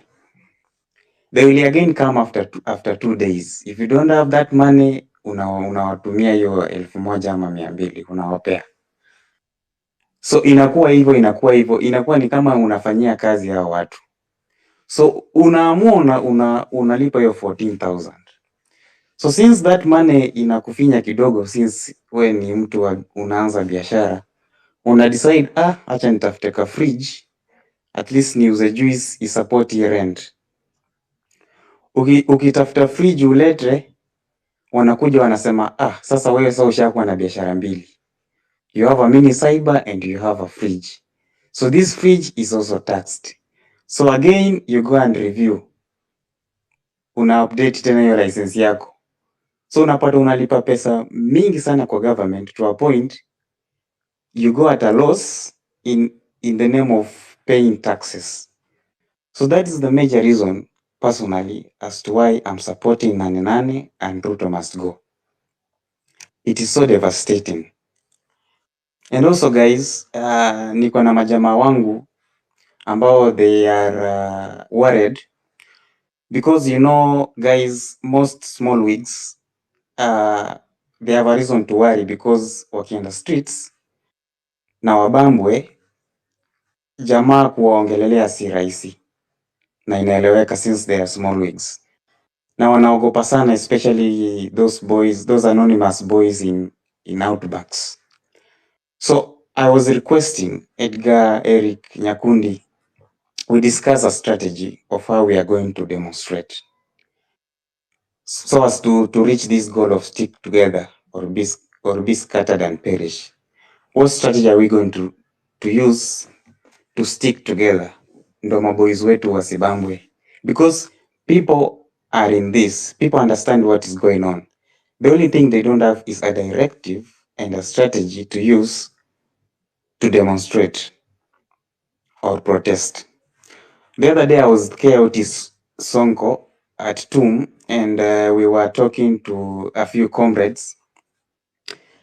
People are so frustrated, especially comrades. For example, Eric, mimi niko TUM, tumesoma TUM na KOT Sonko. Hiyo shule bro, mimi nikiingia TUM, KOT Sonko ameingia hiyo TUM mess ikiwa haiko, but mimi niliingia mapema. Nikiingia TUM kulikuwa na mess. Pale mess mimi nilikuwa na survive na at most 70 bob a day because in the morning nilikuwa na kunywa chai na mkate at 15 bob. Saa saba nilikuwa na choma rice, hiyo ilikuwa 20 bob plus veggies. Jioni mimi nilikuwa nakula sima na mboga, hiyo ni 22 bob. It was very affordable. Though still that mess of ours was most expensive compared to other universities. Hiyo mess ilikuja ikatolewa. I don't know what happened. There are very many stories. Rather, that mess has been taken over by a private investor whose prices are not affordable to many comrades.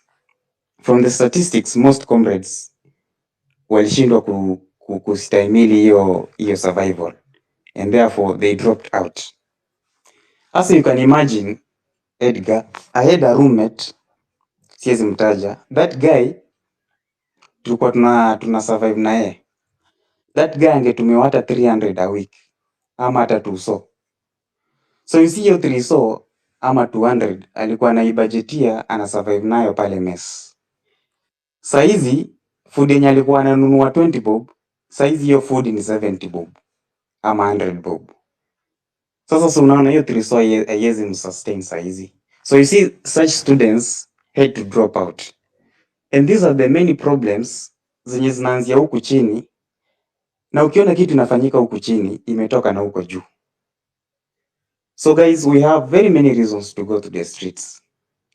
Mtu mwenye anasema etio tunaenda ku waste time kule streets, haja feel test ya hii ama hajakuwa hit na hii government. So guys, I'm supporting 88 and I'm giving you morale.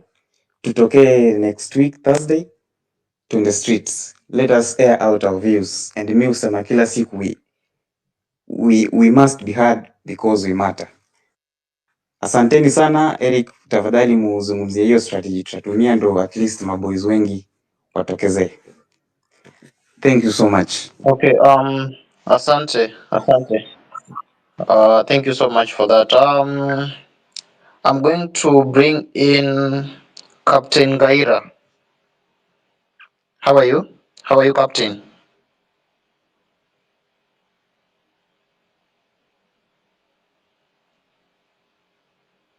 Okay, if he's not there, I'm going to let Deborah Akelo speak. Good evening, how are you? I'm good. How are you guys doing? We're fine. You have the mic, 2 minutes, kindly. Thank you. So, yes, I've been listening and thank you for giving me the mic. And the topic today is stick together or be scattered and perish. So, what are the other ways of this movement sticking together? I've heard people talk about civic education, and I want to give a shout out to Morara Kebaso. He's been giving very good videos in terms of civic education, and those videos are going viral. Why are we going on the street on the 8th? So, other ways that we can also do civic education is what is it that somebody can do in the comfort of their own home to show that they are dissatisfied with this government? I was of the opinion that if we say from 12 o'clock to 1 o'clock every day, we should be making noise, banging sufurias. If you're in the house, just go outside with your sufurias, just bang them and tell this government we are hungry, we don't have food. For 1 hour, there's noise all over the country. Then we stop. And then those who are driving, if you're driving on the street from 12 o'clock to 1 o'clock, you are just hooting your horn continuously. You just hoot your horn continuously in the comfort of your own car. We just make noise all over. Is it Kisumu, Nairobi? We know from 12 to 1 ni kupiga honi. Tunapiga tu honi, kelele, kelele, kelele. You know, that one somebody can do in the comfort of their car while they're driving. And then again at night, from 8 if we say from 7 p.m. to 8 p.m., tunapiga tu kelele. Kama una drive, kama uko kwa nyumba, just get sufuria na mwiko. Piga tu. Yani, noise, all over noise, to show this government we are dissatisfied.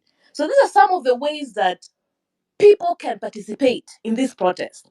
If not just going on the street, what can somebody do in the middle, in the comfort of their home? All you do, toka tu kwa dirisha, ama utoke nje kwa mtaa, kwa raunda, mnapiga tu kelele. So that is what I think we need to do.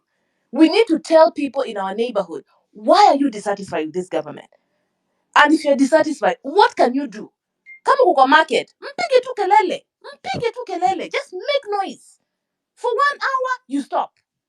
Then again, jioni, mnapiga kelele for 1 hour, you stop. This can be done continuously every day, even without demonstrating kungoja nane. We can start these things and continuous tuendelee, ndio wajue yes tumenyamaza but we are not satisfied. I think that can really send shockwaves to this government. Thank you. Okay, thank you so much for that and for your contribution. So I'm going to bring in Wakili. Her name is Achieng Ochieng. She has wanted to speak about the issue on IEBC. I think she's preparing something together with Mukenya Daima, if I'm not wrong.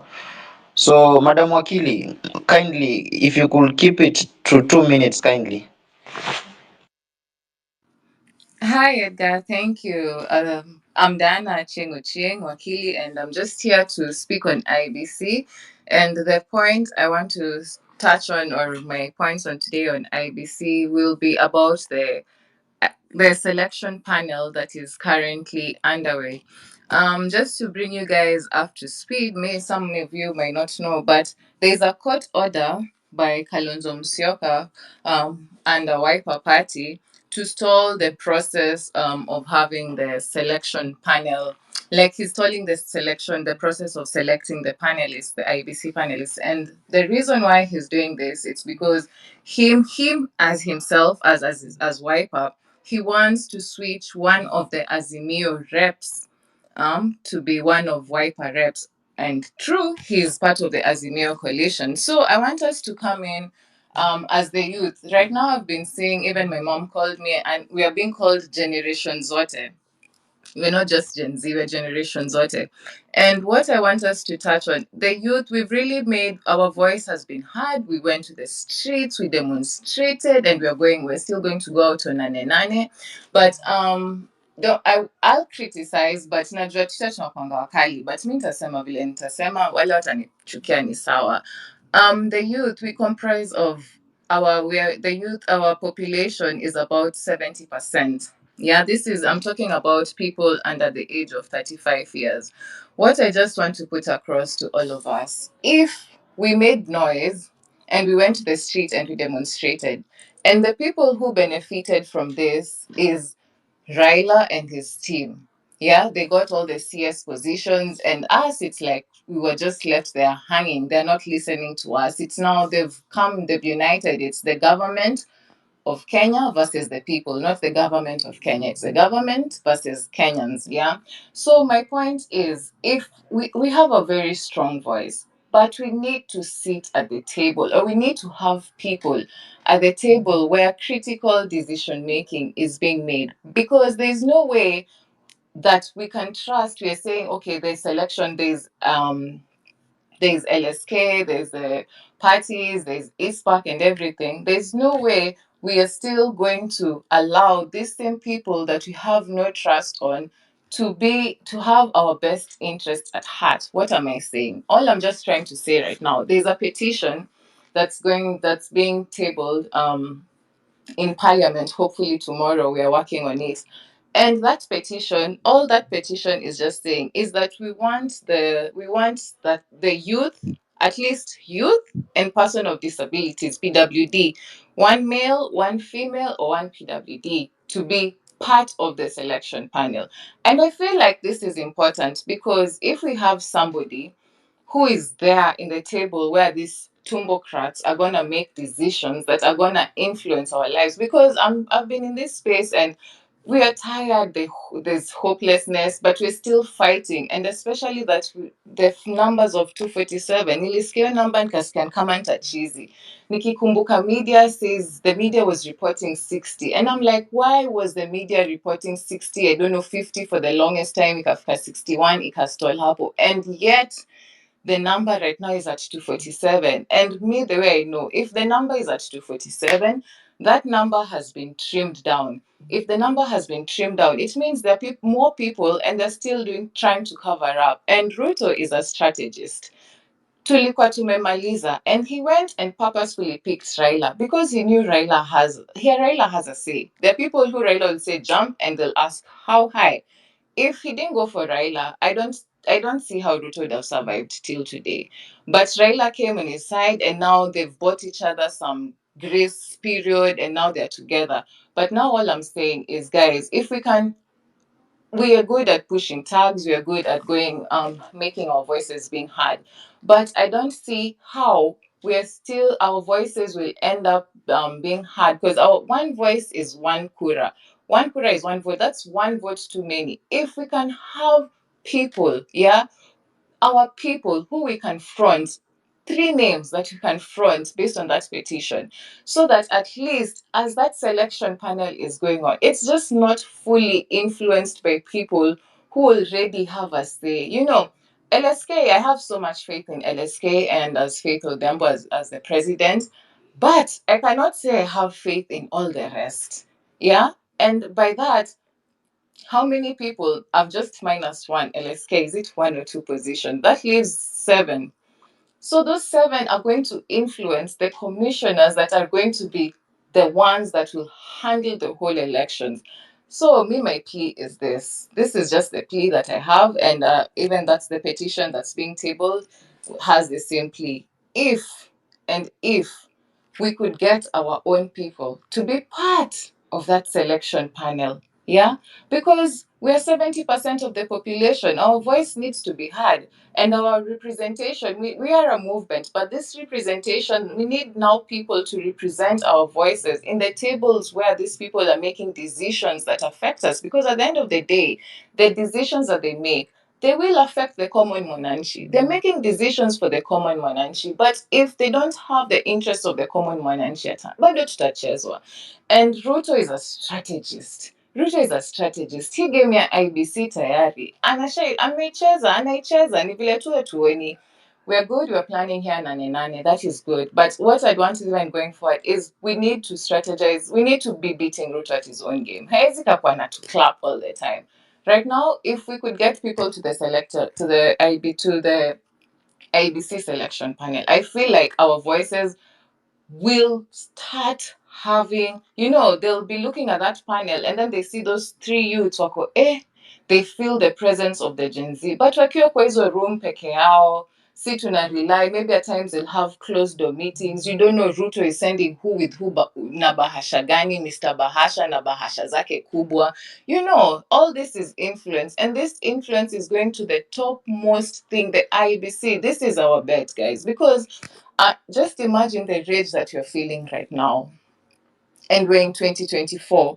Thank 2027, you. imagine wakituibia kura. Haitakuwa kitu poa. All right. So the selection panel, guys, if we can push to have people, the petition will be there tomorrow in Parliament. All right. And if it can work, it will be really good. That's all I had to say. Thank you very much. Edgar, please ensure that speakers are not going beyond time so that everyone can speak. What was his at yours? Mimi ni small wig, I'm what? No, everyone should speak whatever they want to say, as long as it is building towards whatever objective you want to achieve. 2 minutes maximum, and then you give someone else the mic. And if someone spoke last week, don't give them the mic. Okay, thank you so much, Asante Chieng. So I'll move to Nick.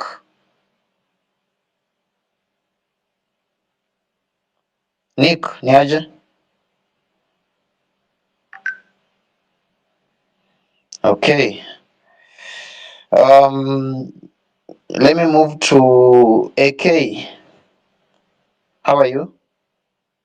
You have the mic. I'm good. Thank you very much for letting me jump up and speak. And I've been listening in for a while, and I just wanted to come up and just offer my a bit of advice in terms of what I'm hearing and everybody, with concerns about the movement and getting the people together. And one of the things that caught my eye about this space was the amount of people here. And I think that's important. I think everybody can do their part to come together in spaces like this and learn from each other about the cause, about August 8th, and I think that's one way of doing it, and that's the way people can organize and come together in the streets there in Kenya, and that's the way that you can spread that message to each other. In different countries, you look at places like the United States, how they can organize protests and get movements together. different places like that. It's just a lot of that comes from people connecting online first.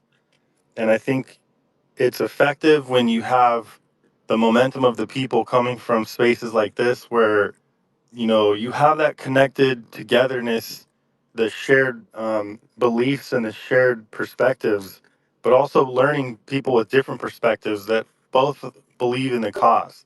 So I think that's important. I just wanted to come up and say, I posted a post here in the blue pill that I used with a little bit of references from some of the comments. I used Grok AI to make it, to just kind of give a quick description for people who don't necessarily know basically what everybody's talking about. Um, and then I did also go and make a picture with AI just to demonstrate some more visual ways of getting people's attention. And I think that's, to me, what I try to do with different causes that I go around using X. It's a great platform, and it's only growing in its ability to connect the people against exactly what this this cause is representing, which is rising up against corruption in the best interest of the people. You guys have support all the way around the world, and so I wanted to come up and just offer that to you and say, keep doing what you're doing, and we wish you the best. Okay, All thank you right. so much for your submission and thank you so much for keeping it short. All So right, I'm Edgar. going to give Hello, Edgar. John Osebe a chance. John, how are you?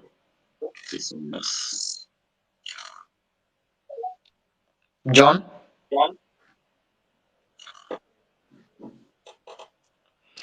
Sasa, okay, why should you request for the mic? When you are given the mic, you come up here and you do not speak. John, can you hear me? Hello, sir. I can hear you. Hello, Okay, Edgar. I'll move Edgar, can you hear me? to Keoti Sonko. Edgar, can you hear me? Hello. Hello, Edgar, can you hear me? Keoti Sonko. Okay. Thank you so much Edgar and Eric. Nachukua fursa hii kwanza kuwashukuru. The last week I was here but I was unable to speak. I don't know what was happening with my device. But today I'm here and I want to report to you guys that David Mugonyi of the CAK is currently meeting the editorial chiefs in the media sector and has already threatened them. So the editorial sector will face it rough because the advertorial chiefs have decided to sleep with the government. So guys, I'm giving you this information because currently the media, I mean the local media, the TV stations, the radio stations have already been compromised, and there was a time they were even threatened that they shouldn't cover the protests. So that is what is happening. And of course, they have also barricaded the stops along the ways from 6th kutakuwa na ile msako. But still, we are not going to give up because we really want each and every person to come in CBD. Yeah. And our protests zitaanza at exactly 7 a.m. and they will not end. Ikifika saa 12 jioni, we are not going to end like what happened on 25th. We will still be in town. So guys, when you come in CBD, come prepared. Come with your charger. Come with your with your device ishakuwa charged. Come with anything you think inaweza kusustain for at least 2 days because nane is not going to be business as usual.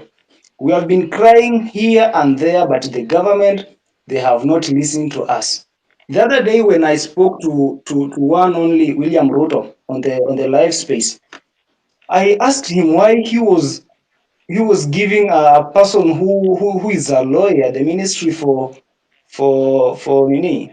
transport, and then akakuja kukalia masikio zake akachukua mtu mwenyewe anamweka in the ministry for sports. So I'm wondering what exactly this person knows, ama ni venye alichezea bunge FC some other times. Anyway, guys, personally I've been hosting the spaces overnight trying to mobilize people and over the civic education, and I thank all of those who have been attending those sessions. I was in Mombasa, just like Ochi said the other day, and I met a few mamas walikuwa hapo Shanzu. These mamas had attended the meeting ya Ruto, and they were telling me that they were paid between 500 and 1,000. And so I tried to record them, and I edited that video, and lakini nilificha sura zao because I didn't want them to be exposed, and I posted here on X. So just to know that whenever Ruto goes, hiyo crowd yako nayo, it's a paid crowd. Yeah? So how watu hata si ati they are chanting Ruto Ruto because they feel like he's the best leader. They are chanting because they have been paid. Na hizi vitu zinafanya hivi wana attend hizo vitu because they are so poor. Hawezi afford kuacha kuenda because at least akienda hapo atapatiwa shilingi 200 akuja anunue unga na insustain. Just like the other day Eric said ye alilelewa na miwa. Ye mimi nimelelewa na changaa bwana, yeah? Na I don't want my nini children and my grandchildren to go through what I've gone through. Yeah? So we are asking people to come out in large numbers on Nane Nane. And those influencers who are here, especially wale socialites and celebrities, musicians, we are calling you mkuje pia nyinyi mu amplify this voice because sisi hapa ma small wigs peke yetu hatuwezi, and Makiu, even the government is trying to divide us by promoting sijui the small wigs na big wigs, sijui big wigs our support small wigs, yeah. So we find out that the TL is so messy, watu wanagombana left right and center. So guys, I think we should end all those hizo mavita tumekuwa nazo hapa TL and come we stick together, because if you are going to be scattered, then you are going to perish, just like Eric had said.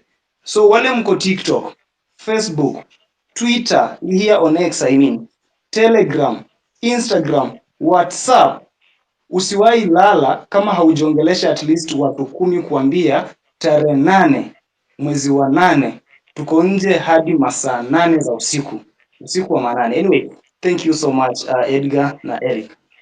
Edgar, hello Edgar. Hello.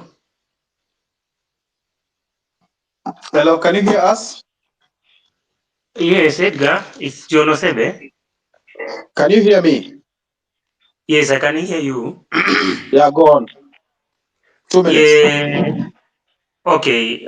First of all, I can say I'm a small wig, and my focus today was I wanted to talk about small wigs being abducted because they are complaining they are not getting attention when they are abducted. I think small wigs can just use the LSK contacts. Another way we can help these small wigs is we can dedicate a channel, yani one account on that day, on Thursday. If they can all tag maybe Cyprian or Eric, you just tag one person specifically for you to be heard, and you can find help. Besides abductions of small wigs, I wanted to say on Thursday I will attend. For the first time, I've been really amplifying online, retweets, likes. That's my part I've been playing a lot. But this Thursday, the only reason I'm turning up and the reason I'm angry with this government is you look at everything, the cost is increasing, but the services are not matching the cost. You can imagine an ID that was being given free. Now you have to pay and wait. It's not even waiting, beg for you to get your ID. Passports, we cannot even start to talk about that. I don't know if there is a service in government that is working. I don't know if there is a service you can just walk in an in an office of a government, and you go home with the service you came to seek for, without bribing or begging or just waiting without knowing whether you will get the service or not. It is just discouraging. And about jobs, if there is a pandemic right now, it's joblessness. We are just covering it very well. Thank you. Joblessness is a very serious issue. Thank you very much. Okay. Thank you. All right. Asante sana. I can see Edgar, are you there? Today the network was a bit bad, and I'm thinking I'll be buying Starlink. Who is next? Mkenya Daima. Then we continue. Edgar, are you there? Mkenya Daima, go on.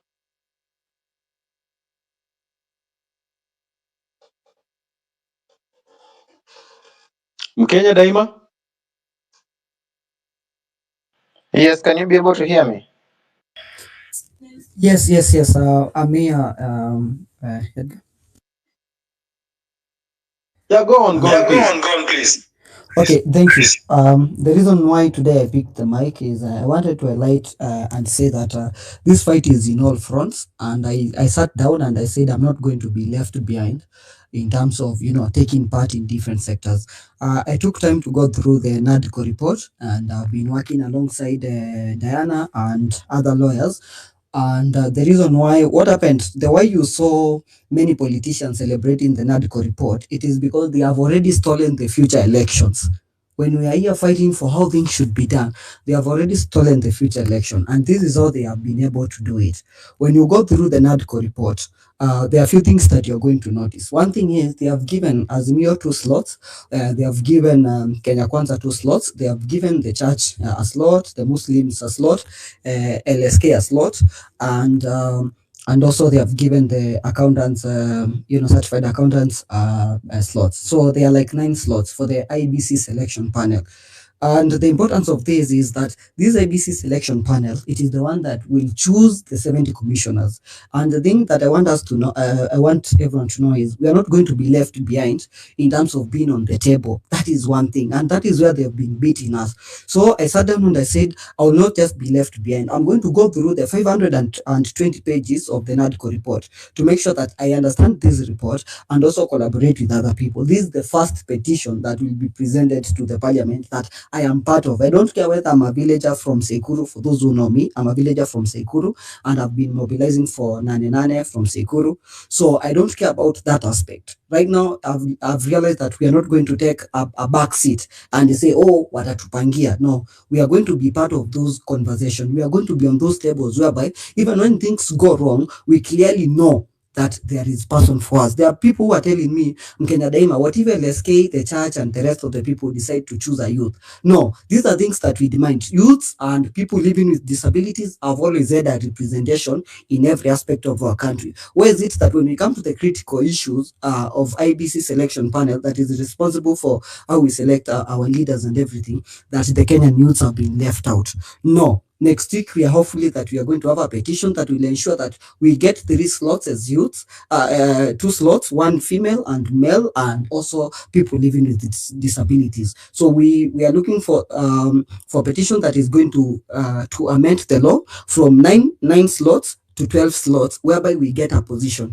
And we want it to be on the books. We want it to be on pen and paper that we have a position on IBC selection panel. There is no way you're going to tell me we are 70% of the people and we are not part of the conversation. So that is an issue that I wanted to highlight. And when you see me, while I'm pushing for Nane Nane, I'm still pushing for the restructuring of IBC, and also behind the scene, I'm also following what needs to be done and also collaborating collaborating with the rest of the guys, with the lawyers, to make sure that we have a petition that is going to amend the IEBC law that makes sure that we have 12 slots and we are being considered. Hatutaki ikuwe ni kama favor. That is, we have already moved from that. We are going to determine how we are ruled in this country. We are 70% of the people, because remember, we are projected to be around 57 million and we constitute around 14 million voters. So we are not going to let on people make decisions for us, because when you look at that, Azimio and Kenya Kwanza, they are together.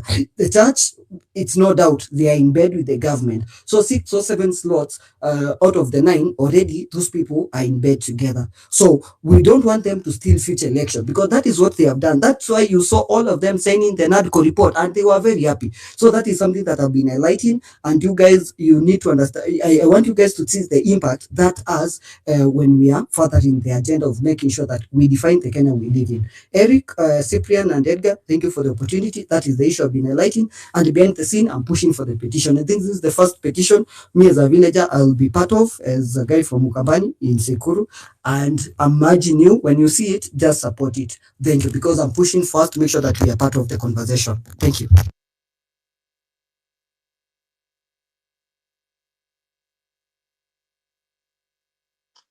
All right. Thank you very much. Can you hear me, Edgar? You know, I have to confirm because my network is bad.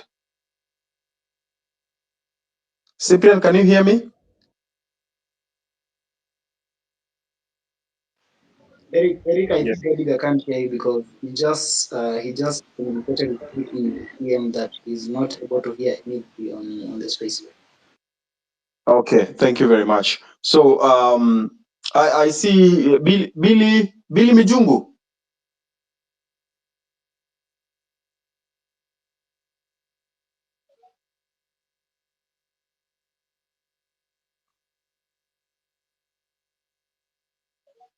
Ben Sirkal.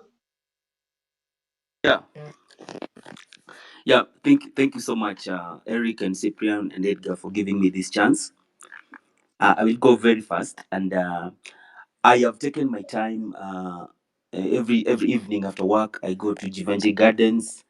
I go to a town at the CBD, trying to enlighten our people and trying to get the feedbacks of what they're seeing and what should be done.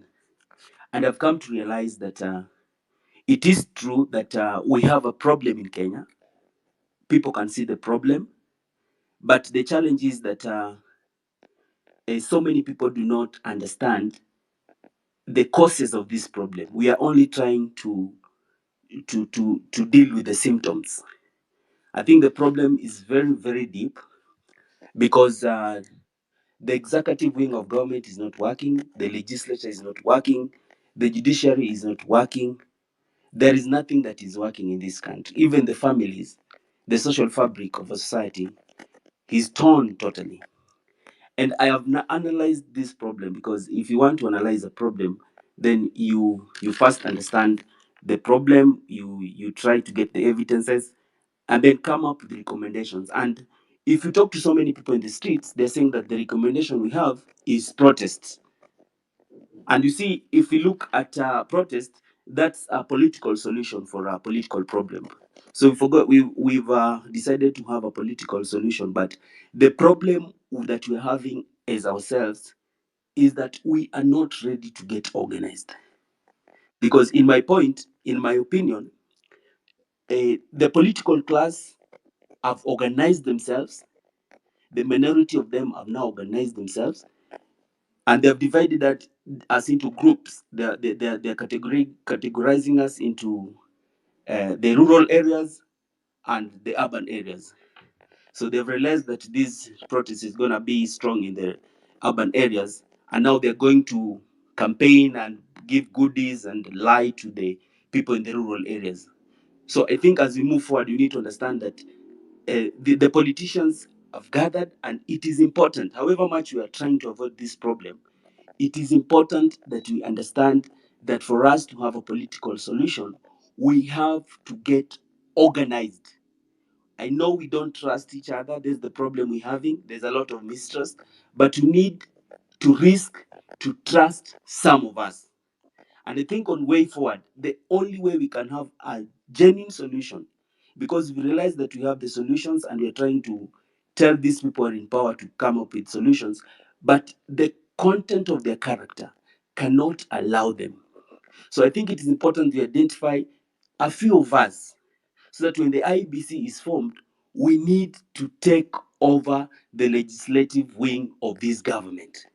We need to take over parliament by making sure that the 200 members of parliament who are already weak are replaced, so that if we have 200 members of parliament, then we can change so much in this country. We can change so much. So because the protests, they have the monopoly of violence. They have the monopoly of illegal and legal violence. Right now they're Okay. planning. Yeah. Can I Yeah, conclude? Can I wind finish? up. Yeah. So my point is, I think we need to spread these protests. Let organize protests in the 47 counties, in the 290 constituencies, in the 1,450 wards. As we prepare for an election, the moment the IBC is out, we need to kick out the 200 members of parliament so that we can take over the legislative wing of this government.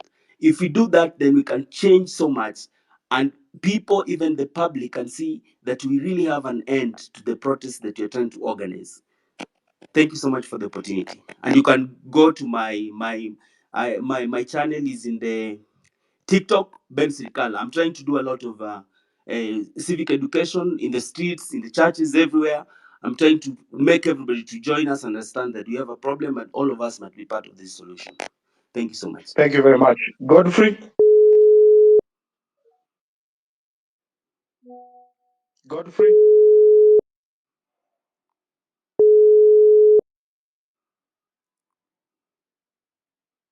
Shadi Oti?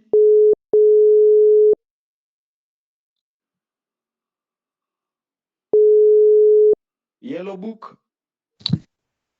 Yeah. Hello. Hello. Hello guys, can you hear me? Unanisikia? Unanisikia? Yeah, speak, speak. Oh, Thank ndio you very nakusikia much kwa for the mbali. Oh, nilikuwa opportunity. kwambia ni kuna time I'm just live going to ilikuwa na try to only be two as watching. fast as possible just to air out my brain. So Ati? I'd like to thank the legal Aching Nakusikia for kwa mbali. clearing the glass for maybe something I wanted to mention before. So Mute your mic. I'd like to say that every system Uh-huh. has can you hear me? I'm breaking. Hello. Oh, kazi zote ziko on sawa. Bado inaendelea? Hello. Kwani ilikuwa ya wazi ngapi? Yeah, go on, please. God damn it. Okay. Kazo. So every system has individual components with Sasa hiyo ni specific live. functions to perform. Are And people we are doing emotional? well so far. Kudos for our efforts.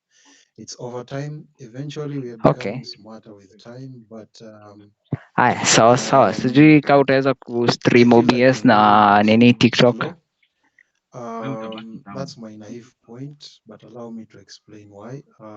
My great concern is that as much as we don't want to acknowledge it, we are playing a political game.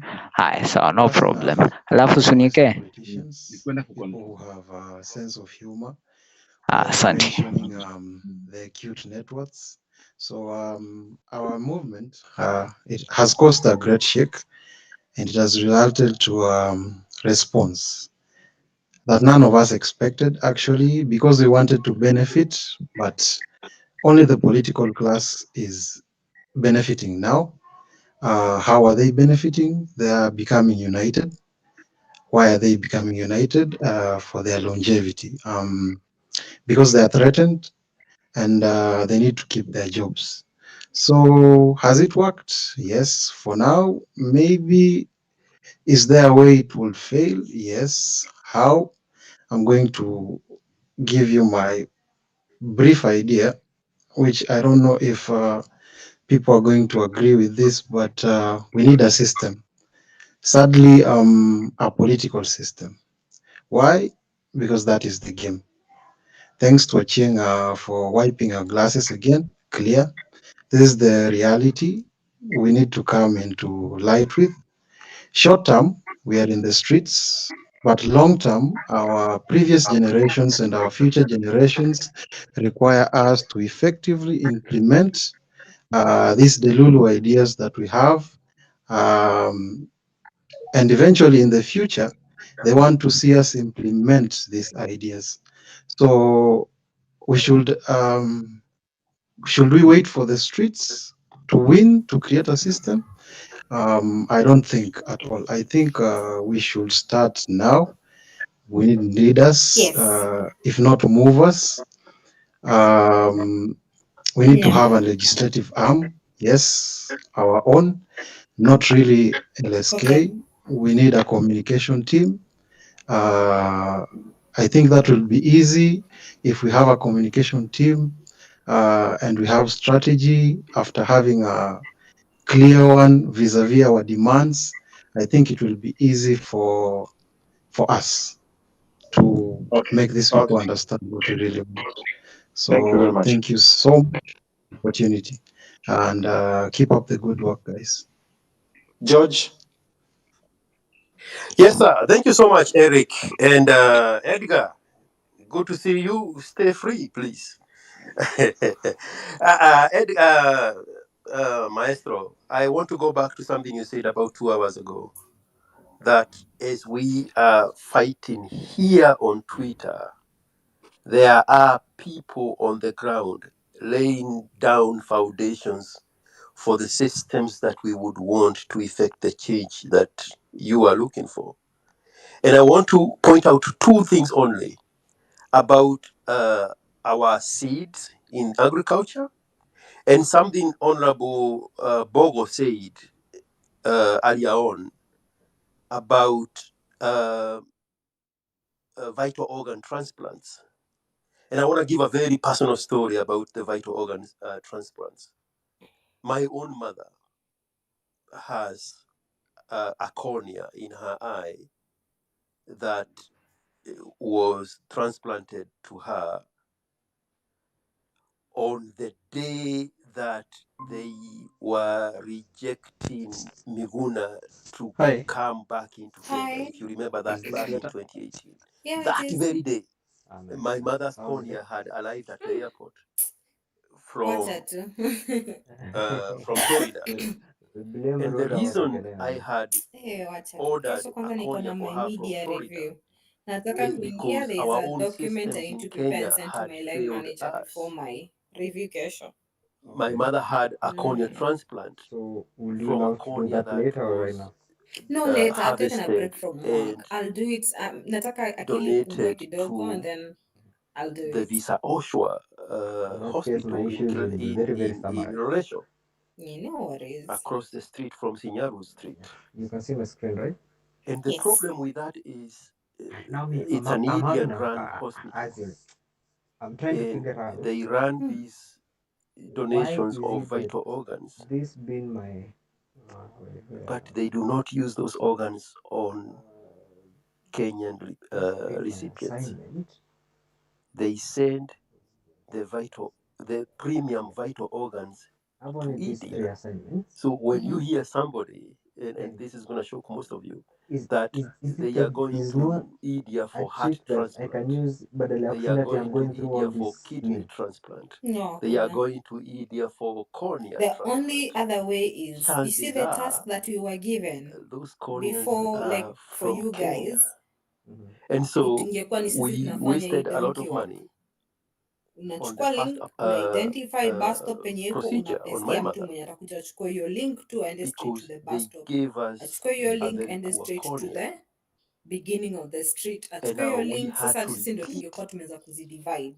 the But for procedure on now, my mom. When I went to ni Kenya in utafute. 2017, I found my mom That had thing is been really blind for messing 3 up my mind. years because that My friend, poor cornea imagine did how not I used to work. feel.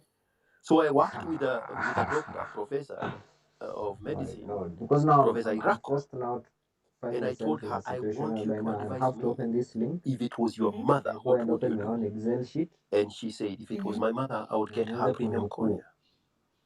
And the From Mm-hmm. premium this frame cornea 1 was in to Florida. this frame to this frame. So we made arrangements My mom needed some treatments to You suppress want some to nerves look at all that of were them going on ujue her nini iko eye. wapi? And when it was all clear Yeah, in March of because now 2018, I'm having a situation where my bus around stop that is on time, the other side, so I don't know if there's a the link day that is Miguna was covered trying to reverse. come back to Kenya for the first time, Huh?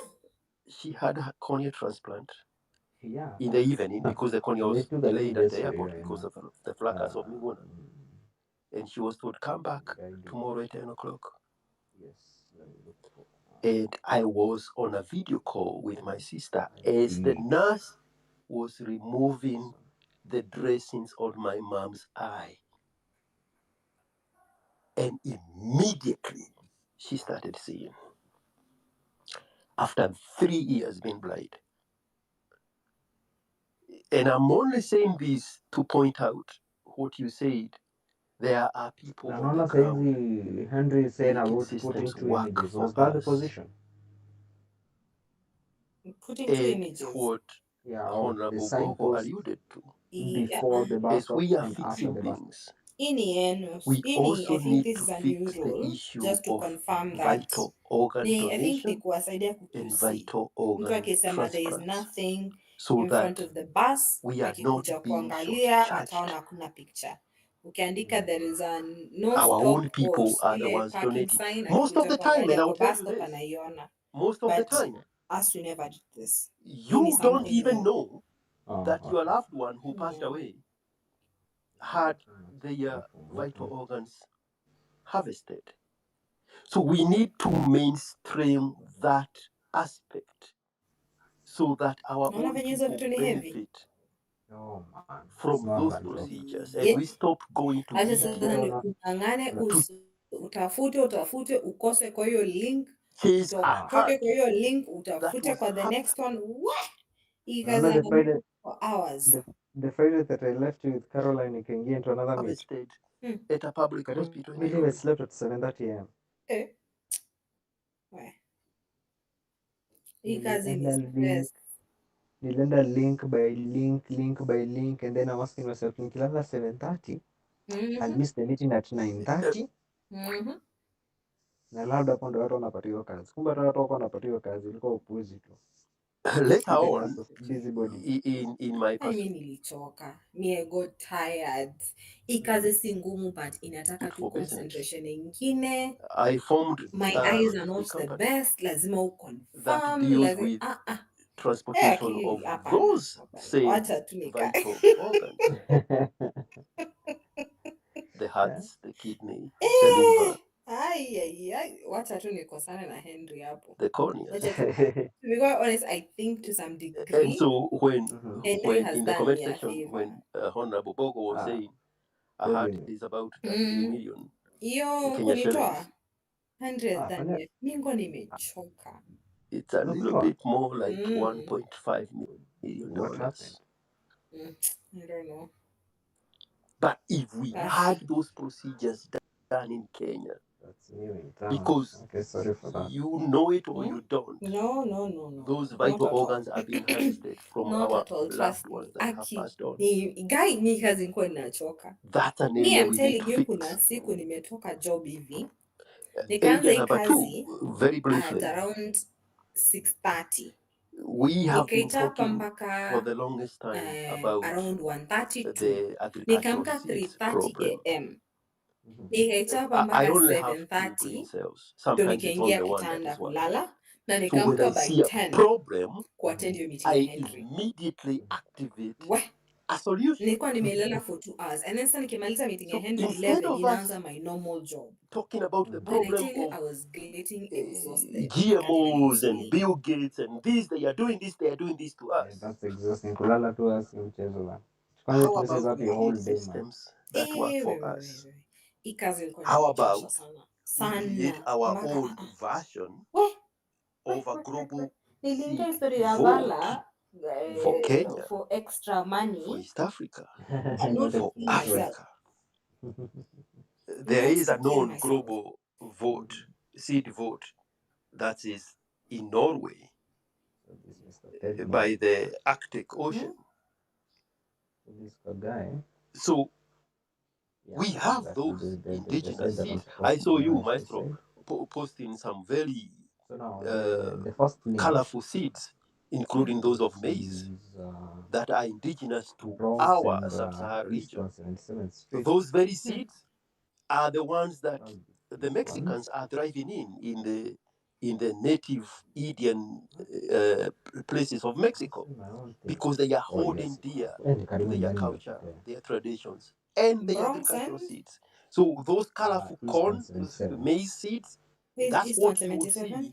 in Yucatan This is the region. I've been there. East Tremont. And East on 77 New. And the Bronx in the when they are serving you But food, on your like the maps, I don't tortillas, see that. they would come in multiple colors. Coming from North America, you would think they Only put Devo a food color on it. East No, 177. Okay. they are Okay. natural colors Mhm. to the So Yucatan it's actually Indians in in that Bronx. section of Mexico. Mhm. How about we go back the East on 77 to itakuwa when huko. my grandmother was So growing first things first, I'm trying to understand organic why is this millet post here on Bronx and and I don't see a sorghum street going that and finger Kwa millet sababu hiyo ilikuanga and bridge. Like dengu Bronx River iko hapo and chini. jugu okay. There is a river and hapo dhoo, chini. and then we have a vote where we are preserving those seeds for the future generations, so that when we need to replant, we are no longer victims of Bill Gates. You see, yeah? We are supplying those seeds amongst ourselves from our own votes, dependent on the climate change, the climate sections of our Kenyan beautiful landscapes. Instead of being victims, let's be proactive just the same streets and along the create same place, food therefore it's on the banks, other side of the road seed and on banks searching for huko kwa Google ourselves. Maps.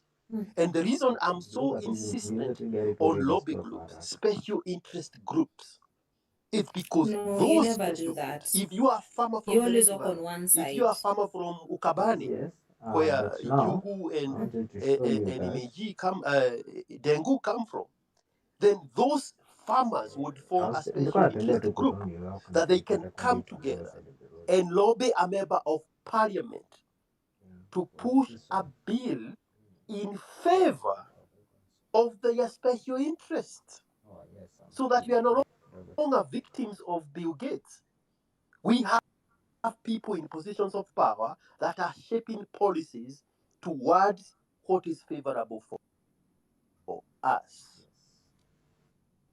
It's Tremont Avenue and Boston I don't think Road. I need to add anything else. And thank you so much for It is the one. giving me this So opportunity. you're working on BX36. Yes, BX36. But if it's on the other All right. side, hata kama ni Thank you very BX36, much. you're the same name. Cyprian, can you hear me? You are going to be on a different. Yes, I can. Yeah, my network has inaweza been kuwa- bad, but how I've do I received explain some it? very good. It means that the street Is it start and street donations? end will be different. Some Haitakuwa 2 or hivyo. 3 fellows have said they are going to buy for me Unanielewa? Starlink. The Itakuwa network has been ni bad, and kama you're I'm also working on a told southbound our space series. has been reported This one, from. Of course, you know those Then fellows yes, who then received money itakuwa to your come street and start itakuwa ni abuse east people 177, here. your So they street have been end itakuwa reporting it Broad Street, massively. which I that think is more not than what you're 100 doing. times. So it keeps on going Because if you down, can and look people at your column unable L, to fetch it. you're working on So as we eastbound, approach not westbound. the tail end of So it the cannot be the other way discussion, around. It cannot I just want be to the bring in opposite. someone called the If you look at East Tremont real something. Boston Road, The you're real. sure you're not finding it completely? The And network has then been so bad today. I don't know if it there's a was call with deliberate. this name, I don't know, bus but it stop has been name. so bad. Very, So, very bad. Can you confirm real with quick, Maestro, the and unique as you bus speak, code? you look like you are still muted on my end.